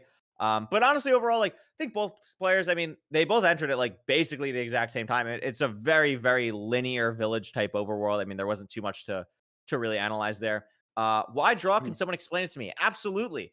This gives us something great to stall about. So what happened basically is in an earlier match today, the way that MCSR ranked seeds work is that the seed is actually kind of dissected into 3 separate areas, actually 4. There's the overworld seed, the nether seed, the end seed, and the RNG seed. Most of the time, the overworld end and RNG seed are all the exact same, but the nether seed is random, or not random, but filtered to be something else. So you're kind of entering a different seed's nether from an overworld. And the reason that happens is it's kind of difficult to get so many different seed types, and when you're able to like dissect them down, you open yourself up to having a lot more seed options in the seed pool. Unfortunately, what just happened is that one of the nethers that was just played in a previous game was also the nether in this game. And since Jay or Beef Salad could have an advantage from watching the game earlier between Ral and Silverr, it means it's an unfair competitive advantage, and we have to find a new seed, which is a very, very, very rare occurrence, but major props to Parker for being able to point that out even before Ral said it in the chat. I cannot believe you actually noticed that. Crazy, crazy stuff. But yeah, that's basically how it worked. It's still going to be 1-0 Beef Salad or 1-0 Beef Salad over Jay, and we'll have a second seed shortly to get it all resolved. Yeah, it's just something that happens occasionally, and it's just good for competitive integrity to replay the seed and call it a draw. You know, we weren't even super far into a seed either, so it doesn't matter a ton. And like the fact that the Beef Salad had internet issues, there's just a cherry on top. You know, It Love is. the You know, Street Fighters sometimes things happen. Guys, if you want to give us $500,000, we will build an arena somewhere, invite all the players, and we'll never have to worry about internet issues again. It'll be a phenomenal occurrence. It'll be great. We could all go there. Maybe we get enough money. Everyone can go there for free. We'll pay for flights. We'll all watch together. We'll have like a campfire. It'll be great. Yeah, let's just go And infinite we'll never money. have to We worry can about all this fly again. first class down there. Everybody who's watching. It'll be beautiful. It'll be great. It'll be simply beautiful. So we'll get there. It'll happen. It'll one day. We're working slowly but surely. But unfortunately, sometimes stuff like this happens. We appreciate your patience, and we'll be getting going very soon. It looks like right now. Soon as now. I had some other questions to solve for. We don't have to do that. It's a beautiful day. That's good. I mean, we haven't loaded in just yet. We haven't loaded. I was gonna ask Parker, what are your Install. thoughts on these intermission videos? They're beautiful, right? These intermission videos. I are love beautiful. them. They're so great. Like I didn't know they were happening. Just like a nice little shock out of left field. I'm like, oh my gosh, this is what we need. We need more tutorials. Especially, I think ranked is just growing as a whole here, and I think it can be really important for new players joining. Absolutely, 100%. I mean, that's the thing. It's always such a high barrier to entry, I feel like, and the least we can eliminate that is great. What I'm noticing is these players are immediately at 2 different blacksmiths, and Jay picked wrong. Jay picked the wrong blacksmith. That is there's 3 blacksmiths. Oh my gosh, wait, there's 3. And Jay's still gonna go to maybe the it's wrong not as one different because as I it's thought. the freaking. And there's No, a rune portal in the distance too. So I like Beef Salad's didn't play see of going that. to the further one first so he can overlap the distance a little bit better. He's got 2 beds. I know Beef Salad really likes doing his double blaze bed. And Jay still has no iron? Jay has no iron because there's 3 blacksmiths and he went to the 2 wrong 15? ones. Yeah, he So has 15 Jay already bread. I has mean, his that's bread. great. Beef Salad is mined for 15 bread. But Jay just got it from chest, so saves a little bit of time there. Not sure what they're thinking enter-wise. You have 4 obsidian. There was a rune portal in the distance. I don't know if there's any crying. Honestly, if there's no crying there... Yeah, Jay is just going for it. Is that a lava pool rune portal? It is a lava pool. Looks It's the like one it. where you only need like the 1 obsidian to complete it. Yeah, so that's perfect. they're fully set up there. Jay just has to grab like 1 cobblestone for the thing. Honestly, with everything that happened to Jay, it's actually like kind of fine. Like Beef Salad isn't even worrying about grabbing like the really far blacksmith, but oh my god, obsidian shovel, beautiful craft from Jay. But we're good. It's so good. We almost crafted an iron shovel too, but it's all good. Beef Salad at the rune portal. Do we get a flint and steel? No, but we do get a golden apple, which is nice. And we're going to see here if it is actually completable. And it is 1 piece of lava. We get to save the obsidian as well. But we do need Flint, and BeefSalad did forget about that, but it's not going to be anything for Jay either. So Jay is going to have to grab Flint. Is going to recognize to do it immediately, though, which is nice. And looks like potentially could maybe gain a little bit of time here on the enter, but it will probably be BeefSalad still entering first. Yeah. Oh, and look at this. Jay isn't even using the rune portal. I guess he's just thinking the gravel's right here. I'm just gonna stay here and make my portal. He also gets to. No, he doesn't even gain. He doesn't on get the gold obsidian block either. Interesting. I He don't know doesn't gain any exactly what obsidian. made the difference there, but like there was a lot of different decision making or decisions in general on that overworld. Yeah, that was very interesting overworld. I think it is kind of what you're saying, where it's just like the gravel's right here. I might as well just build the portal here. You know, don't want to have to run back. Like, sure, you get a gold block potentially, but when it's a situation, I mean, look at this terrain difference too. Not to cut off my own point, but I Yeah. mean, this is I think Jay is making. Excuse me. I thought Jay was making the better terrain decision, but BeefSalad's at the Bastion, so that's clearly not the case, and that's why I'm commentating, and that's why BeefSalad's playing. So I mean, great stuff from BeefSalad here. Question is, where's Jay going to come out? A little bit far, and this is a quick advantage for BeefSalad here. Yeah, and I don't. Did Jay get the gold block from the ruined portal? No, That might come did in not. play, especially looting housing. It can be a little bit awkward if the pigs have already pathfinded into a weird situation. We've seen on previous seeds. Oh gosh, BeefSalad's taking a lot of damage. Yeah, and this route is Banging now at her all of a lot. sudden very awkward. But Should it looks be like he's still got okay. the aggro potentially, and it's just fully safe now. You have 16 breads, so it shouldn't matter a ton. But Jay isn't gonna have to spend that time healing. Yeah, we can doesn't see a even lot of mind- different. Yeah, that's what I was thinking. The two blocks to let Not a the other bit. piglins in. Yeah. Exactly. Not minding those in. I think we're really seeing a lot of difference in playstyle here. And I think it's something where, I mean, we'll see. We'll have a very quick idea in about now if it mattered. And I don't see that many pigs on Jay's side. So I think it is going to be something where potentially the trades are a little bit slower. But I also think Jay needs to get one more double chest up top. I don't know if he actually was able to loot it. So I think maybe we go up there, get the chest, pearl hang, and then come back down and check trades. And it might not be that big of a time loss. Yeah. And even making holes in a different spot, like you can really see the RSG effect on Jay's screen. You know, that piglin hole, I don't know if I see anybody do that who plays ranked, really. Yeah, this is a pretty unique trading hole. It is a little bit more old school. It is a little bit more of an older way of doing it, but it is going to be hopefully fine. It is going to be a situation where I don't think either player has seen the fortress yet. Jay actually already has 20 obby, only 15 pearls, and BeefSalad has a little bit more, but is probably going to be a situation where, I mean, oh, there's the fort for BeefSalad actually. We just see it. So pearl Oh hang yeah, out. Jay's just gonna see it. Yeah, pearl hanging the same exit, but slightly. Oh, different and Jay is terrain. out. Jay is out first. Wow. Made up so much time in the Bastion. I mean, So BeefSalad did have a much. little bit of clunkiness at the top, you know, between grabbing the first chest and then having to like get hit down with the top down And route. what's he doing Jay now? had- Wait, he's aggroing more. Oh, was it just bad aggroing because he took all the? Oh, Yeah, I think he All the just had damage. really poor piglin aggro. Is going to be out now, but just a really tough situation for BeefSalad, and it's coming back to bite him as Jay is pearling all around the Soul Sand Valley, hitting both spawners. BeefSalad, though, gappling up is potentially going to have hopefully a chance to make up some time here, but Jay already getting a double blaze bed off. This is going to be...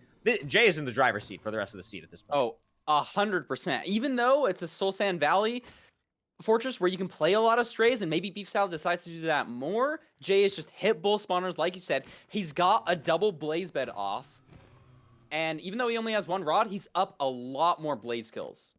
Yeah, I mean, this is huge. He has to do a lot of pre-crafting still, but that should be fine. That's what's going to happen now. We're going to see 47 string. We don't have any iron for ground zero, so it doesn't really matter. Or not 47 string, excuse me, 47 wool. So obviously have enough explosives for 0. Only 2 rods so far, but getting a lot of spawns in. We are going to see something here. BeefSalad is using the iron sword, which is going to allow for a little bit of clearing a bit quicker, which might allow for some time back in the crafting split or making a portal or something like that, because these blaze spawns are very quick. Yeah, and especially the fact that it took so long to get the first 2 rods. Like, the iron sword could really make a difference, like what Hax was saying. Look at these if spawns. on average... Ooh, These spawns are so Yeah, quick for already on both 4 rods. players. he's definitely made up time, because... What, Jay has 5 rods. BeefSalad's only a rod behind, and he entered the fort. A lot more behind than what he is right now, I think. Yeah, absolutely. But Jay is actually having the pearl hang. I believe still needs to pre-craft. We actually have the rod. Yeah, is not pre-crafted. So that's the big difference right now. I don't believe Jay is just not pre-crafted at all on explosives. BeefSalad is, but obviously Jay is going to quartz. So if Jay just has a pretty standard nav here, it should be okay that the time in pre-crafting won't make up too much time. But if it's anything where this stronghold is a little bit awkward or the timing is a little bit weird, I mean, this isn't the cleanest way potentially to get to these cores. It is a little bit of bridging. Maybe it's something where you could pearl up above. magma. Big magma cube. Punch it away. Keep it away. Keep it away.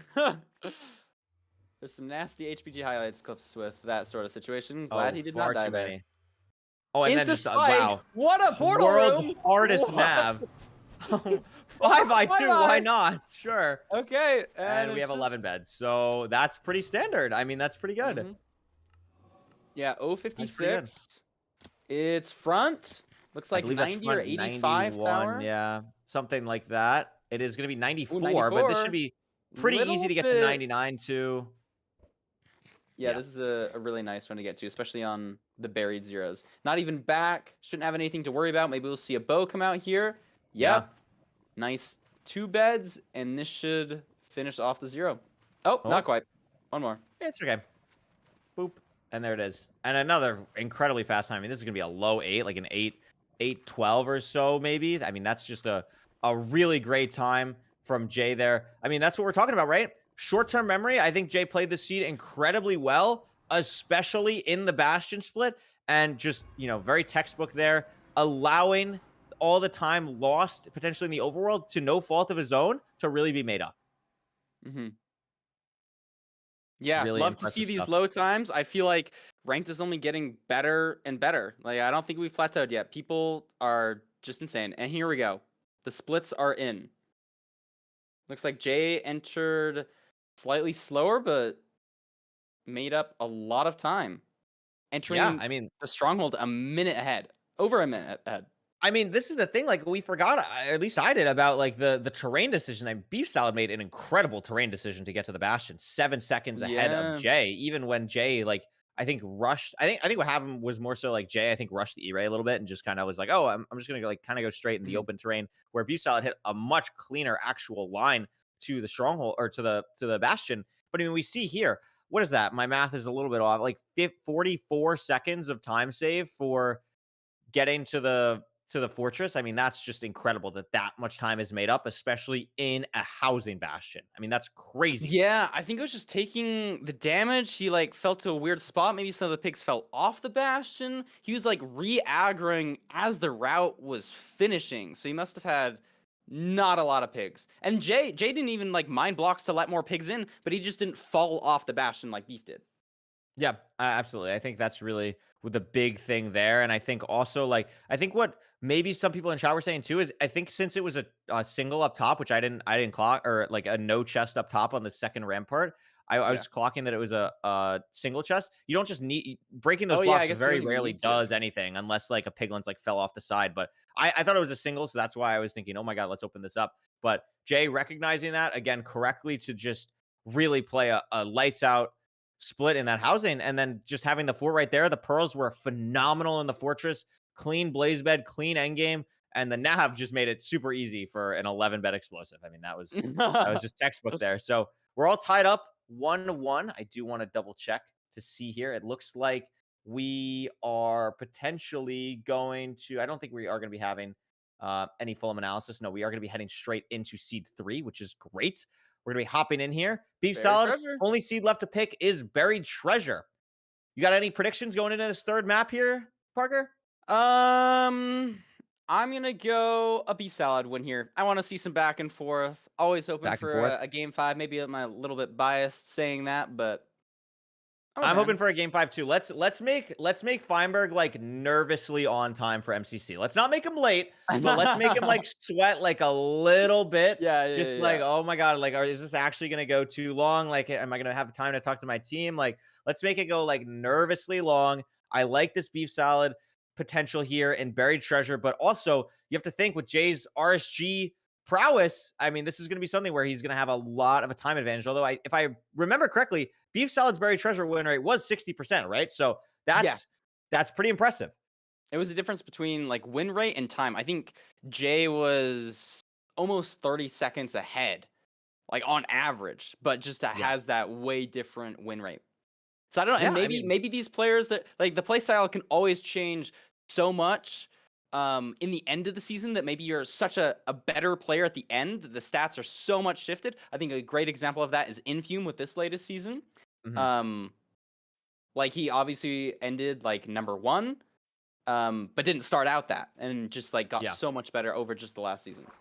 Absolutely. And this is a very interesting buried treasure world just because it's not like a full island. We're on like a taiga coast. So this is a very interesting little thing. I mean, Parker, do you play this any differently? Like, are you ever like thinking even for a split second, like, whoa, I had a plains there. Like, do I look for a lava pool? Do you do any TNT differently? Anything like that? Or are you just like, okay, ocean, just do ocean, everything ocean and go from there? I mean, like, looking out for lava pool is always just, like, probably good practice. Maybe you just, like, don't want to be thinking about that to, like, clutter up the mental. But, like, there are just less options to boat into for the ravine. So it should just be a lot more linear. I see ocean. I'm going ocean. It's right here. Hopefully it's a lot more streamlined. And it looks just like that as Beef Yeah, look at Salad this. Wow. is at the ravine. Yeah, that was great. I'm not sure how I feel about this play about Jay grabbing like gravel on the top, but it looks like they're going to be entering basically the same exact time, so it doesn't really matter that much. So really like this. I mean, this is potential to be a very, very fast seed. Yeah, this is something I've heard about recently. Like I haven't done too much research into it myself, but I believe I heard Silverr saying something on stream last night that like L Portal is making a little bit of a comeback because like you have less potential to get hit by like a drowned or something and like something else. Like I don't know. I could be talking completely out of nothing, but remember hearing L Portal comeback has potential. That's all. Listen, you heard it here first at MCSR playoffs. Yeah, I've seen Beef Salad do the L portal actually quite a bit recently. And I guess the drown thing is a good argument. I don't know why else you would do it, honestly. But, I mean, it's clearly working for him. He's entering faster, but Jay's taking more aggressive terrain, taking a little bit of damage aggressive there. terrain. It's treasure. I don't think we saw the fortress, so maybe if one person was a little bit more aware looking for it, that could be a huge advantage.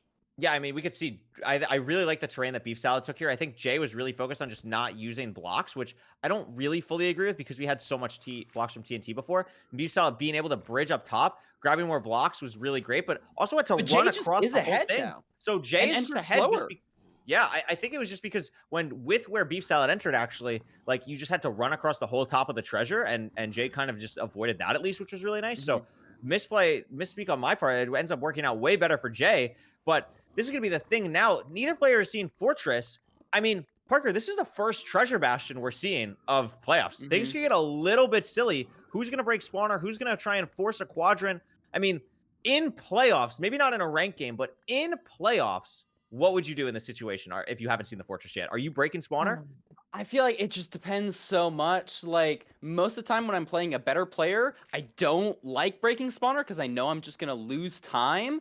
But it just depends all so much on, like, what are your chords at? What are the closer quadrants? Like, it can look really obvious that, like, it's going to be this quadrant that's next to me, but if you're at some awkward coordinates or you just get unlucky or the visibility is low, you know, we're in a warped forest, so there's going to be more trees, more potential for the fort to be hiding, and it can just be so punishing if you send a direction and the fort isn't there.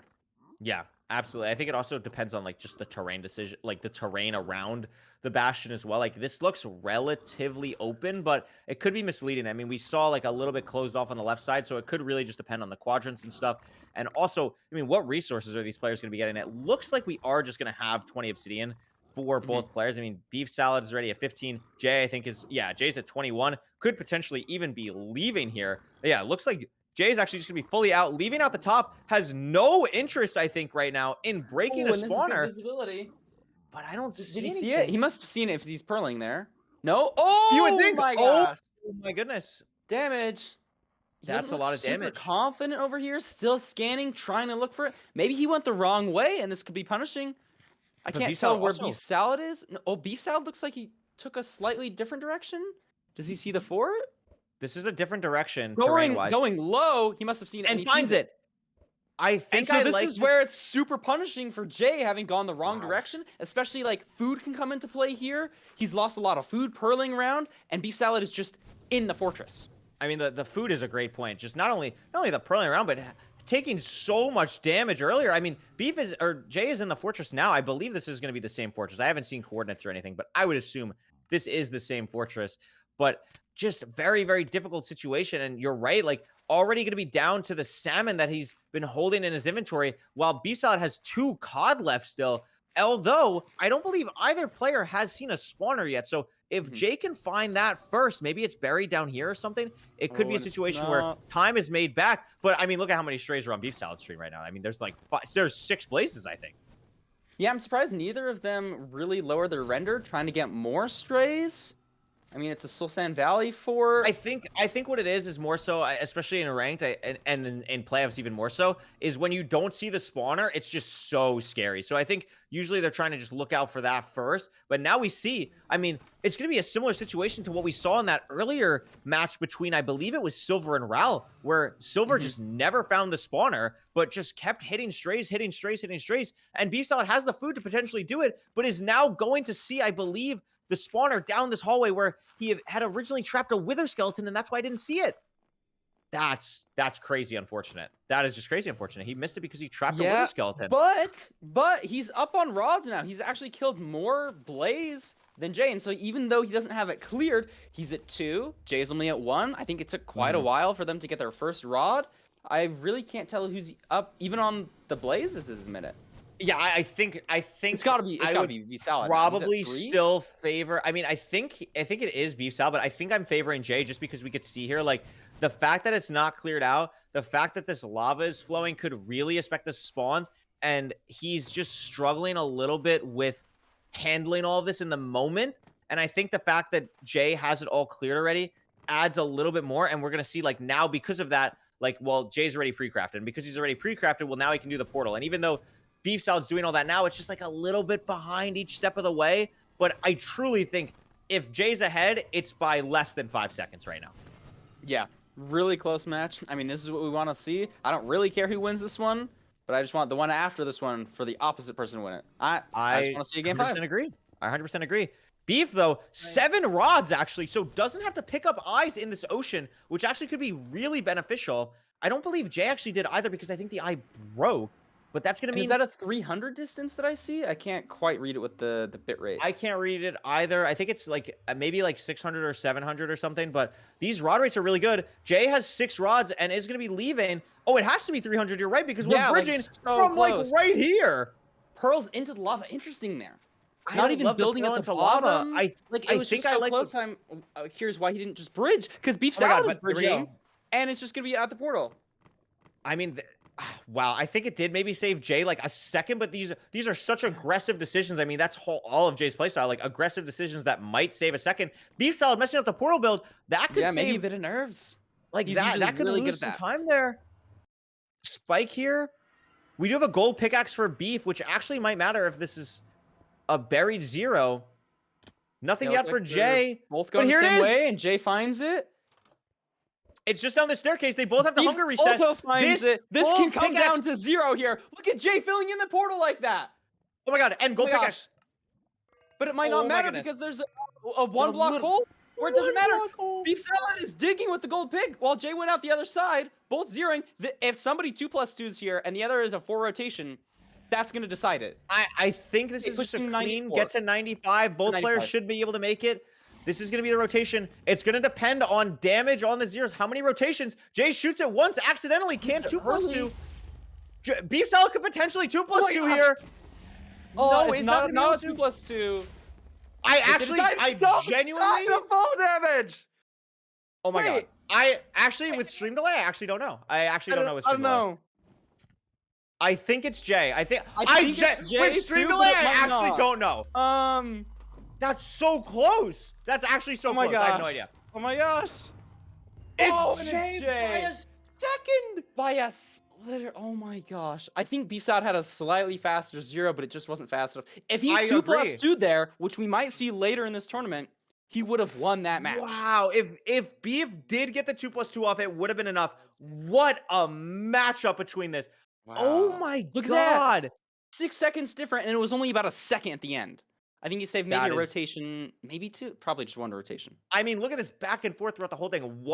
0 seconds on enter, 1 second on bastion, 5 seconds on fort, brought all the way back down again to 10 seconds on enter, and I mean, oh my goodness. I mean, you think about all the tiny little time saves that each player potentially made and just how it ended up affecting the seed, and just an unbelievable performance from both runners. I know we don't have the stat in this graphic, but I would be incredibly curious what if you play MCSR rank, you'll know when you look at a game in the end, you can switch between enter end and kill dragon.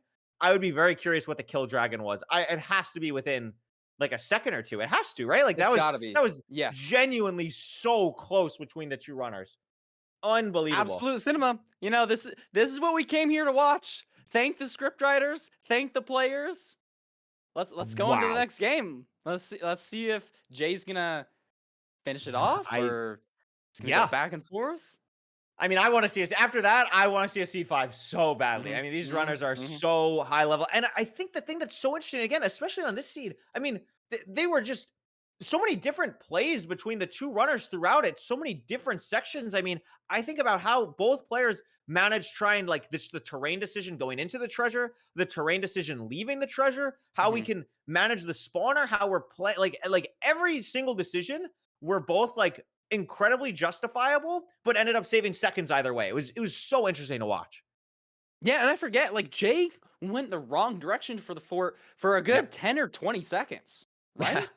Yeah. Oh yeah. So- and then wasted oh all the my. food because he fell. I mean, just And all wasted over all the the place. food. So BeefSalad is going to pick Jay's seed ban of Ruin Portal, which I think is really interesting.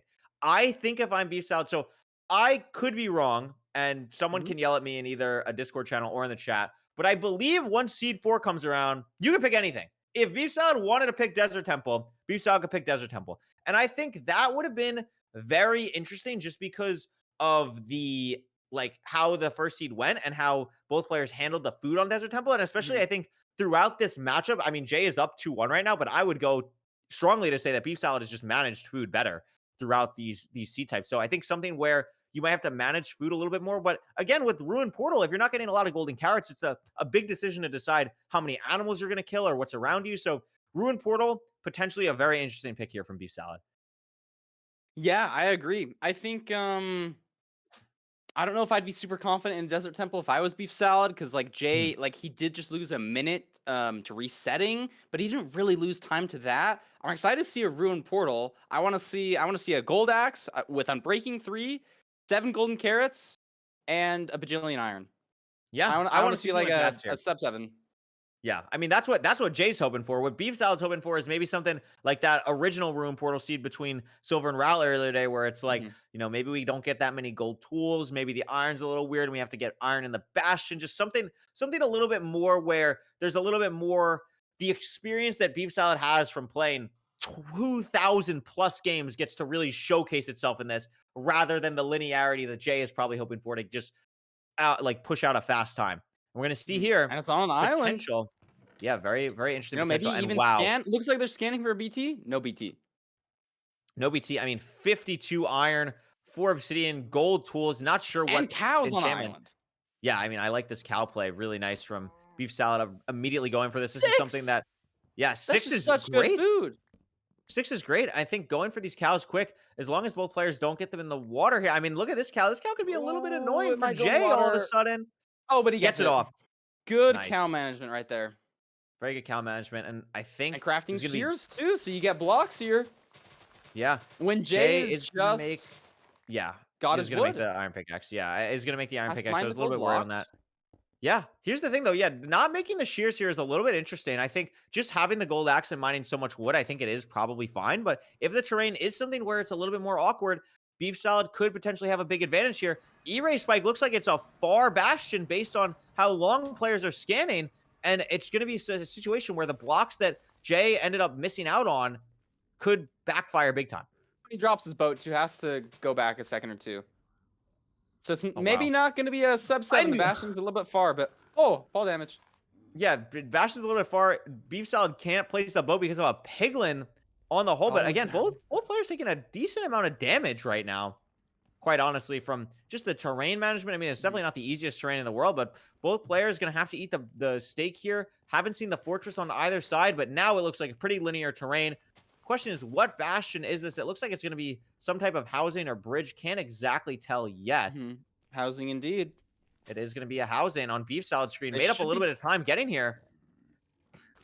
Should be playing top down from both these runners, especially you got the gold axe. It's going to be really quick. You even Yeah, have I mean- gold on your hotbar that you can throw to distract. Lots of food. Good I mean, we resources for this mentioned- seed, but look at those zombie pigs Those zombie blocking piglins for right outside the Jay. bastion. Zombie pigs That cannot is a spawn in disaster. bastions in ranked, but they can spawn right outside of them and mess up. Because I don't think, did BeefSalad have those zombie pigs? I didn't see them. I did not see them. That could on be huge. BeefSalad screen. That's No, a difference of 3 or 4 pigs. I mean, that could be absolutely huge, and it's just a situation where, I mean, I don't really know what the play around is there. It's just one of those things, like the Anco Boy skeleton, where, like, sure, maybe there's, like, something you can, like, kind of do that's, like, maybe makes your life a little bit easier, but just such a tough situation. I mean, thankfully, it looks like Jay is still going to get a ton of pigs here, but it is something where BeefSalad is definitely in the lead, and I think the terrain management throughout has just been so good from BeefSalad that it is starting to pick up seconds throughout everywhere. Yeah. Interesting here. Sorry, I was lost for words there. No, you're totally good. I mean, we haven't seen the Fortress. fortress. And we also talked about, like, you know, this bastion's far, like, it could not be that fast. I mean, this could very easily still be a sub-4 fortress for both runners here. I mean, we entered the bastion sub-2. This thing is, I believe, it has to be negative Z. Jay knows this. So it's going to be portal, like, building out here potentially to Pearl Hang and leave. Yeah. BeefSalad doing a little bit of a different I like Pearl the Hang. there. I don't know if there was like terrain blocking out the back of the bastion. Mhm. Both pre-crafting your iron axe and an iron shovel. Like to see that. Still got a gold pick from the rune portal that Jay hasn't even used.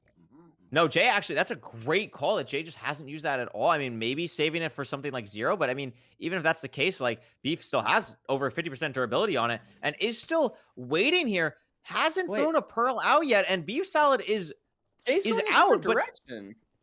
Did he Yeah, I pirate think- wrong? I'm not sure. It did look like it was something where, like, it could be diagonal from when Jay was doing the Pyre. Mhm. So It's maybe that's this something that BeefSalad way. is dealing with. Yeah, and now we're gonna see, like, okay, where is it for BeefSalad? He has to raise he's his render far a diagonal. lot. And I believe that's it on Jay's screen. And It is, and Jay's Jay's in the in fortress it. first. I thought beef salad was in. Wow, interesting getting to fort split right there. Oh my goodness. And all of a sudden, what looked like a potentially 15 to 20 second lead for BeefSalad has just been completely wasted. We're Yeah, just he's lost in the still middle of this the back ravine. rooms. And this is so bad being in a crimson. You got trees everywhere, awkward terrain, not super open. It's going to be even harder for Beef Salad to find the fortress. He's just Yeah, I fully mean, in a cave right now. This While is Jay is fully just in a mining out cave. the spawner. That is really He's unfortunate. digging. He's actually digging right now. He must be on top of it. A spawner within 2 render distance at a Y level of 76. Yeah, I think we have to go down here. I Finally, it just makes the don't decision. I know. mean, And it was. it We're in finds the. it worked. We're in, amazing play from Beef Salad, and having the goal pick is definitely unbreaking because of how long it lasted there. So phenomenal play from Beef Salad to get back in this game. But is it going to be a situation where it's too little, too late? We've seen the terrain decisions from Beef Salad have been mostly great, honestly, throughout this whole game. Does he have one more in him to potentially make up the time lost? It's going to be tough here. The double blaze bed will add back some time, but it's going to be very, very difficult here. We're going to need something to go Beef Salad's way. If Jay's just so in the driver's seat here, we already have 3 rods, could be building a first portal and leaving after the cycle of blazes. Yeah, I mean, it's not over until it's over there. I mean, we saw Ral spend a good 2 minutes in a stronghold, not being able to find the portal. And I mean, here's 2 strays for Beef Salad. I believe could activate a second spawner here. So this is the type of plays that Beef Salad needs to get back in it. But here we go. I mean, Jay has 7 rods, has 13 eyes, is going to be able to just leave once coming back through this portal. Yeah, super interesting play from Beef Salad. I like this, going between the 2 spawners. He kind of has a little bit more information on where the terrain is. You know, potentially he could even go like through the tunnel that he came in through. I'm not sure what the angle is for the stronghold, but Jay has all of his eyes. Jay's out. It pretty is a far crafted, stronghold. Still has 2 steak and full health. Beef Salad is only on 1. Much worse food situation. And Beef Salad hasn't even built his portal yet. Yeah, Beef Salad still no portal. Does have 7 rods too, so is going to be building portal now, but still has to pre-craft, so has to get all that done still. Jay finds terrain out, and this is great. Also, something to note here is Jay still, I believe, just has not used the gold pick at all. It is still sitting in his inventory. Has not used it at all. Thankfully, just has not needed to use it. I mean, at this point, especially knowing that it's unbreaking, it's definitely a misplay to not have it in your top slot. But thankfully, the terrain just hasn't mattered for him, and he's going to be able to build the portal as BeefSalad is measuring. So this could be the end of a really exciting set if the stronghold is linear. We'll have to see as soon as Jay goes through here. Yeah, and it's a fast seed. This is going to be sub 10. Big spike there. Oh, but there's Mineshaft. Can be a little scary. You can't rely on big ol' orange, just going for a big orange spike when you're in a mine shaft. You got to know your spikes. He's looking around, looks unsure. I mean, This Parker, could be this bad. is an This could be ugly the stronghold. BeefSalad needs. All of a sudden, the Still Strip Raiders, scanning. one more potential throw in the seed for us. This is ugly. I mean, I like. Did you listen to the Silverr interview earlier where Silver's just like, I like to just run around. Like, I think BeefSalad, I think Jay, excuse me, has to just cover more terrain here. I think we're just moving a little bit too slow, focusing on this spike. But he sees it. And there it is. Hunger resetting. Has plenty of beds. Has pearls to pearl clip. Still has that gold pick. You can be now we hitting have it a lot of out. zeros. Buried. Oh, 57. level 57, but it doesn't really matter with the gold pick. It is back dragon, so he's. Oh no, never mind. It's front. No, it's front Low small. tower. Pushing. I mean, probably just 90, maybe 95. Probably okay. He's going We're for going 95. He has the time. Had the gold Plenty of pick, so time. he knows, and he's there half a rotation early. First bed, it's good. Dragon doesn't fly. And it does stay. Oh my god, but very awkward late double bed. second bed. I mean, we And have it shouldn't so many matter. explosives that it should just be fine. Oh, it is like a little bit crazy, but thankfully, because of We have having an ugly so many zero. explosives But it gets from done. the Bastion, Jay is going to end up picking up the series win against BeefSalad in their first playoffs match. 3-1, Jay. Very interesting back and forth set. I do not think the 3-1 score tells the whole story of this match. It was incredibly back and forth and a very, very strong performance. I mean, finish out with a sub 9. Incredible matchup from both these runners in this set. And Jay will take it 3-1. Yeah, well said. We got a little camera shake from Jay at the end. I think he's going to be Yeah. pumped to that. Moving on, especially in his first playoffs performance. Yeah, absolutely. I mean, that was a really, really interesting thing. Oh my god, I don't know if we have the potential to pull this up, but I mean, there's a screenshot of that Redline put in the Discord of BeefSalad just being incredibly unfortunate situation, trying to find the stronghold or trying to find the fortress. When BeefSalad was in the ravine, he was maybe 5 blocks away from the fortress at multiple points, and it was just buried in the wall, unfortunately. So, unfortunate way to go out for BeefSalad, but head held high, got a game off, played incredibly well throughout, made some really interesting terrain decisions, made some really strong high-level gameplay for us to watch. And it is unfortunate, but unfortunately, the way it goes is only one player can move on, and we'll be seeing Jay next weekend once we get the bracket probably at the end of the scene. But wow, what a performance. I mean, you have to be feeling good. I mean, first playoffs, you win your matchup against a ranked season veteran. Pretty nice way to go. Yeah, I agree. And tomorrow we're going to be getting even more matches. The matches are only going to be getting better. I think just in general, like I was saying before, like players have never been better. You know, there's so many people with an average of sub 10 now, you know, that used to be, wow, that's like only 2 people in the world have that. Now there's half a dozen people with a sub 10 average. Absolutely. And I think like that, this just goes to show, I mean, not only sub 10, I mean, almost every match today was sub 9. Like these guys are in just playoffs. just out of control in playoffs today. So we had 3 unbelievable matches today. Just to do a quick recap, we had the 3-0 Anco Boy over Oxy. We had a 3-1 Silverr over Ral, I believe. And now we had a 3-1 Jay over BeefSalad to finish off the day. And don't go anywhere because tomorrow we'll be back for so much more. We have all the other matches in the round of 16, and there are some real heaters. I mean, we have, of course, everyone's favorite Feinberg Hacks, the Aura pick. Will it end up paying off? We have Loki, Infume, and Dugile playing, arguably the 3 best players in the world playing tomorrow. And Mungie Crimson. Mungie, one of the best players in the world, and Crimson, a sleeper through the LCQ Last Chance qualifiers, a very, very interesting set of games tomorrow. Any stand out to you that you're really excited about, Parker? I'm excited to watch the Crimson one. I think Yeah? they have really good mechanics. I think I'm a big fan of people who make it through the qualifiers. You know, they're just coming off of some really intense gameplay, like one of 4 people to make it through this like massive conglomerate. I'm Yeah, always a fan I of think those it's matches. I think it's so interesting. I think like there's always so many storylines coming from that too, because you get to see like, okay, like, well, Crimson's going through this and has all this experience playing against these other runners. It's great. Like, it's just always awesome to see that. Fulham has said that he would like to do an analysis. I can probably do an analysis if people want. I mean, I would like to see a Fulham analysis. I would like to see a Fulham analysis. I'm always in a Fulham analysis mode, so we'll give him some time to download everything if he wants to do a Fulham analysis. I think that's beautiful. Okay, so we'll give him a second. We'll give him a second to do a Fulham analysis. I think it's really nice. But I mean, we saw some great matches today. I think it was a really awesome performance, a great way to get started out in the playoff atmosphere. It's always good to be back. It's always good to see these players competing at a really high level, and it's only going to keep, like we're saying, get better and better. I mean, personally, I'm really excited, of course, for the Hacks Feinberg matchup, but I think the one that's really exciting to me is Dugile Priffin. For people who don't remember, I mean, Priffin won, I believe, Season 3 playoffs and just has done a lot of other stuff after that. You know, has done a lot of RSG, just took a break from ranked, and seeing Priffin back auto-qualing, very excited to see what they do against someone of Dugile's caliber in the round of 16. I mean, that just goes to show how high level all of these matches are. It'll be really exciting.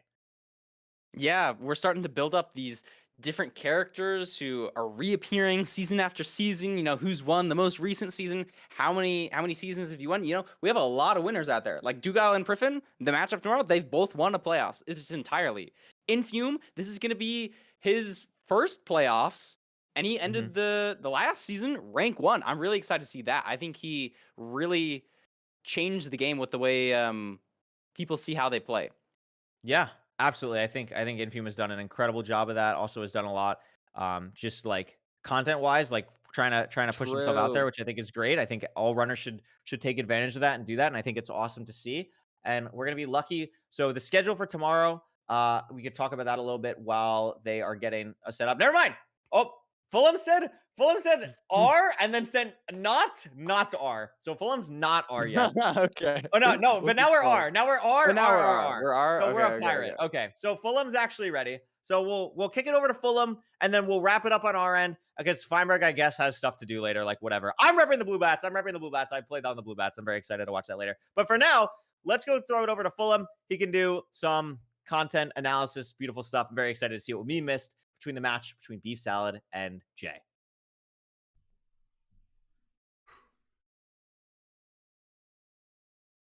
All right, amazing. Apologies for that little bit of back and forth there. This one isn't really mid-match analysis. I don't really know what to call this segment anymore. We can't call it mid-match analysis. It's not at the middle of the match. It's at the end of the match. It's done. It's done. This is a wrap-up section here. I just wanted to point out something specifically in that final seed. Obviously, it took me a little bit of time to like download and try and find the right clips. I just wanted to talk about the Pyre. I think that's the most important part of this seed and something that really separated Jay and BeefSalad's gameplay. Obviously, we saw BeefSalad, unfortunately, having to, was struggling quite a bit to find that fortress. I also wanted to bring up exactly in the replay files, we can see exactly how close BeefSalad was to entering the fortress during the time that Jay had just entered the fortress, just got the first rod, and we can see exactly where BeefSalad is, just above this fortress, so was able to eventually get the right direction. It was genuinely really, really close to being able to get into the fortress, but obviously this cave was where he decided to go. Unfortunately, not able to see anything exposed. I think it was all underneath that section. Really, really unfortunate there. Finally, I wanted to bring up exactly how the Pyre was done for both of these players. Now, it was done across different chunks, and they've decided to travel in slightly different directions. So, we can see BeefSalad gets the correct number of chunks away, and then decides to use this chunk border set here to find where the spawner is. And notice that the blue popped up right at that final second, just here, as he crosses this chunk border. So we know that the spawner is going to be in this direction. It is in negative. We're going towards negative Z, right? So we know we're going this way. BeefSalad decides to hang the pearl in this direction.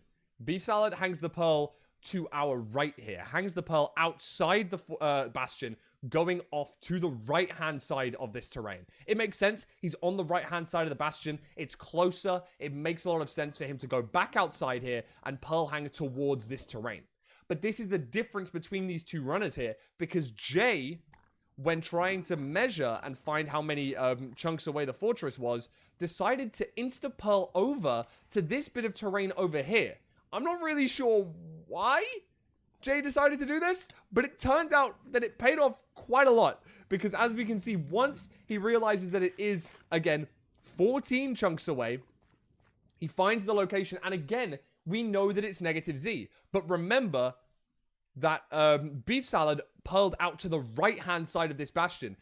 Jay, on the other hand, is on the left-hand side. So we've already traveled in a slightly different direction. Even though we both know that the spawner is in the negative Z direction, it's actually the secondary axis travel that BeefSalad and Jay had a big difference between. Obviously, Jay only needing to throw one pearl beyond this point to be able to find the bad part of the fortress, and then was able to get into the good part pretty easily after this. You know, we can see it, I think, just after this pearl. Oh no, there we go. Yeah, you could just see it at the end of that clip. It was slightly cut off too early. I can only apologize. I had to download things very quickly. Let me see if I can grab the very last few frames of this. Nope, I can't. Okay, apologies. There we go. You can just about see the bastion just behind the lava just up here. Either way, it was a tiny difference that really made all the difference in this seed, I think. Wanted to really hone in on the fact that I think, honestly, the difference between going left and right to take your measurements actually could have saved Jay in this seed, allowing him the victory over BeefSalad. Could have been 2-0. We could have seen a game 5, but Jay was able to take it 3-1. I don't want to keep you guys any longer. Let me send you guys back to say goodbye for the day. Make sure you're back tomorrow. Don't miss it. Thank you very much, Fulham. I appreciate it. Very nice analysis, as always. I have to find my second tab where I was listening and mute it. There we go. That's beautiful. I was trying to do that without having to bring it up, but that's okay.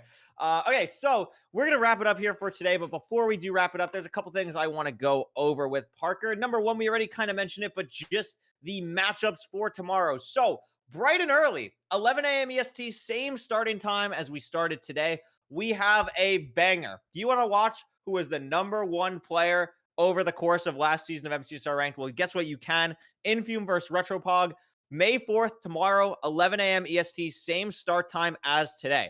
Going to be an awesome matchup. The match after that is the Dugile Priffy game, which is going to be super awesome. Very excited.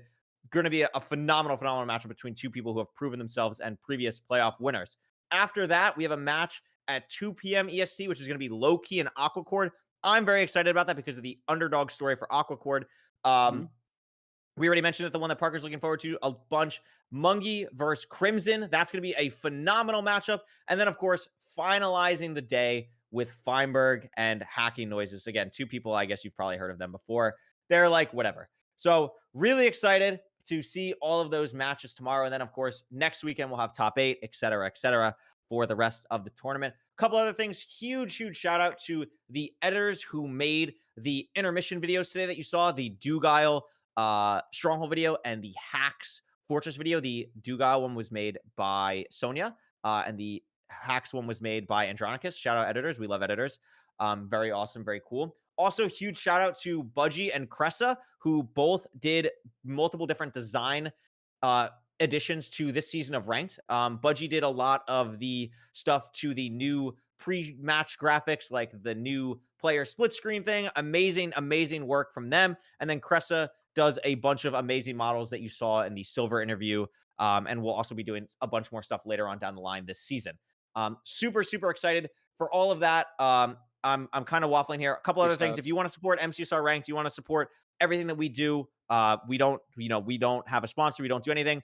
Would love to see you guys support MCSR Ranked through the website. There is a store. You can get a little diamond pickaxe next to your name. It's so beautiful. It's awesome. You can get other pickaxes as well.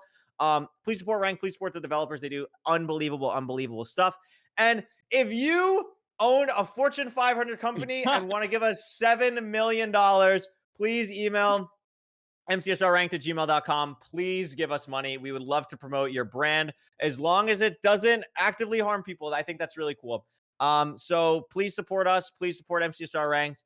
Parker, do you have any other closing thoughts on a beautiful day of matches? No, well said. I'm glad that we have a long list of people to thank. I think this community is so cool, tight knit, awesome. We have so many talented people in here. Everything that Curry said, again, that's awesome. Thanks, everybody. Yeah, thank you guys so much. We will wrap it up here because Oliver has to end the stream on Feinberg's side. And then don't go anywhere, though, because, again, Feinberg's playing in MCC, which is Cinema. He's playing on the Blue Bats. Fulham and I were on the Blue Bats in MCC TwitchCon Rotterdam last year. Shout out the Blue Bats. Go watch Feinberg today. Go watch whatever content Parker's making soon. Go watch whatever the heck I'm doing. Go support people in MCSR. I think supporting people in MCSR is so freaking awesome. Appreciate y'all. We'll wrap it up here. Thanks so much for watching. Bye-bye. We'll see you tomorrow. Bye. Thanks for Bye-bye. watching. Bye-bye.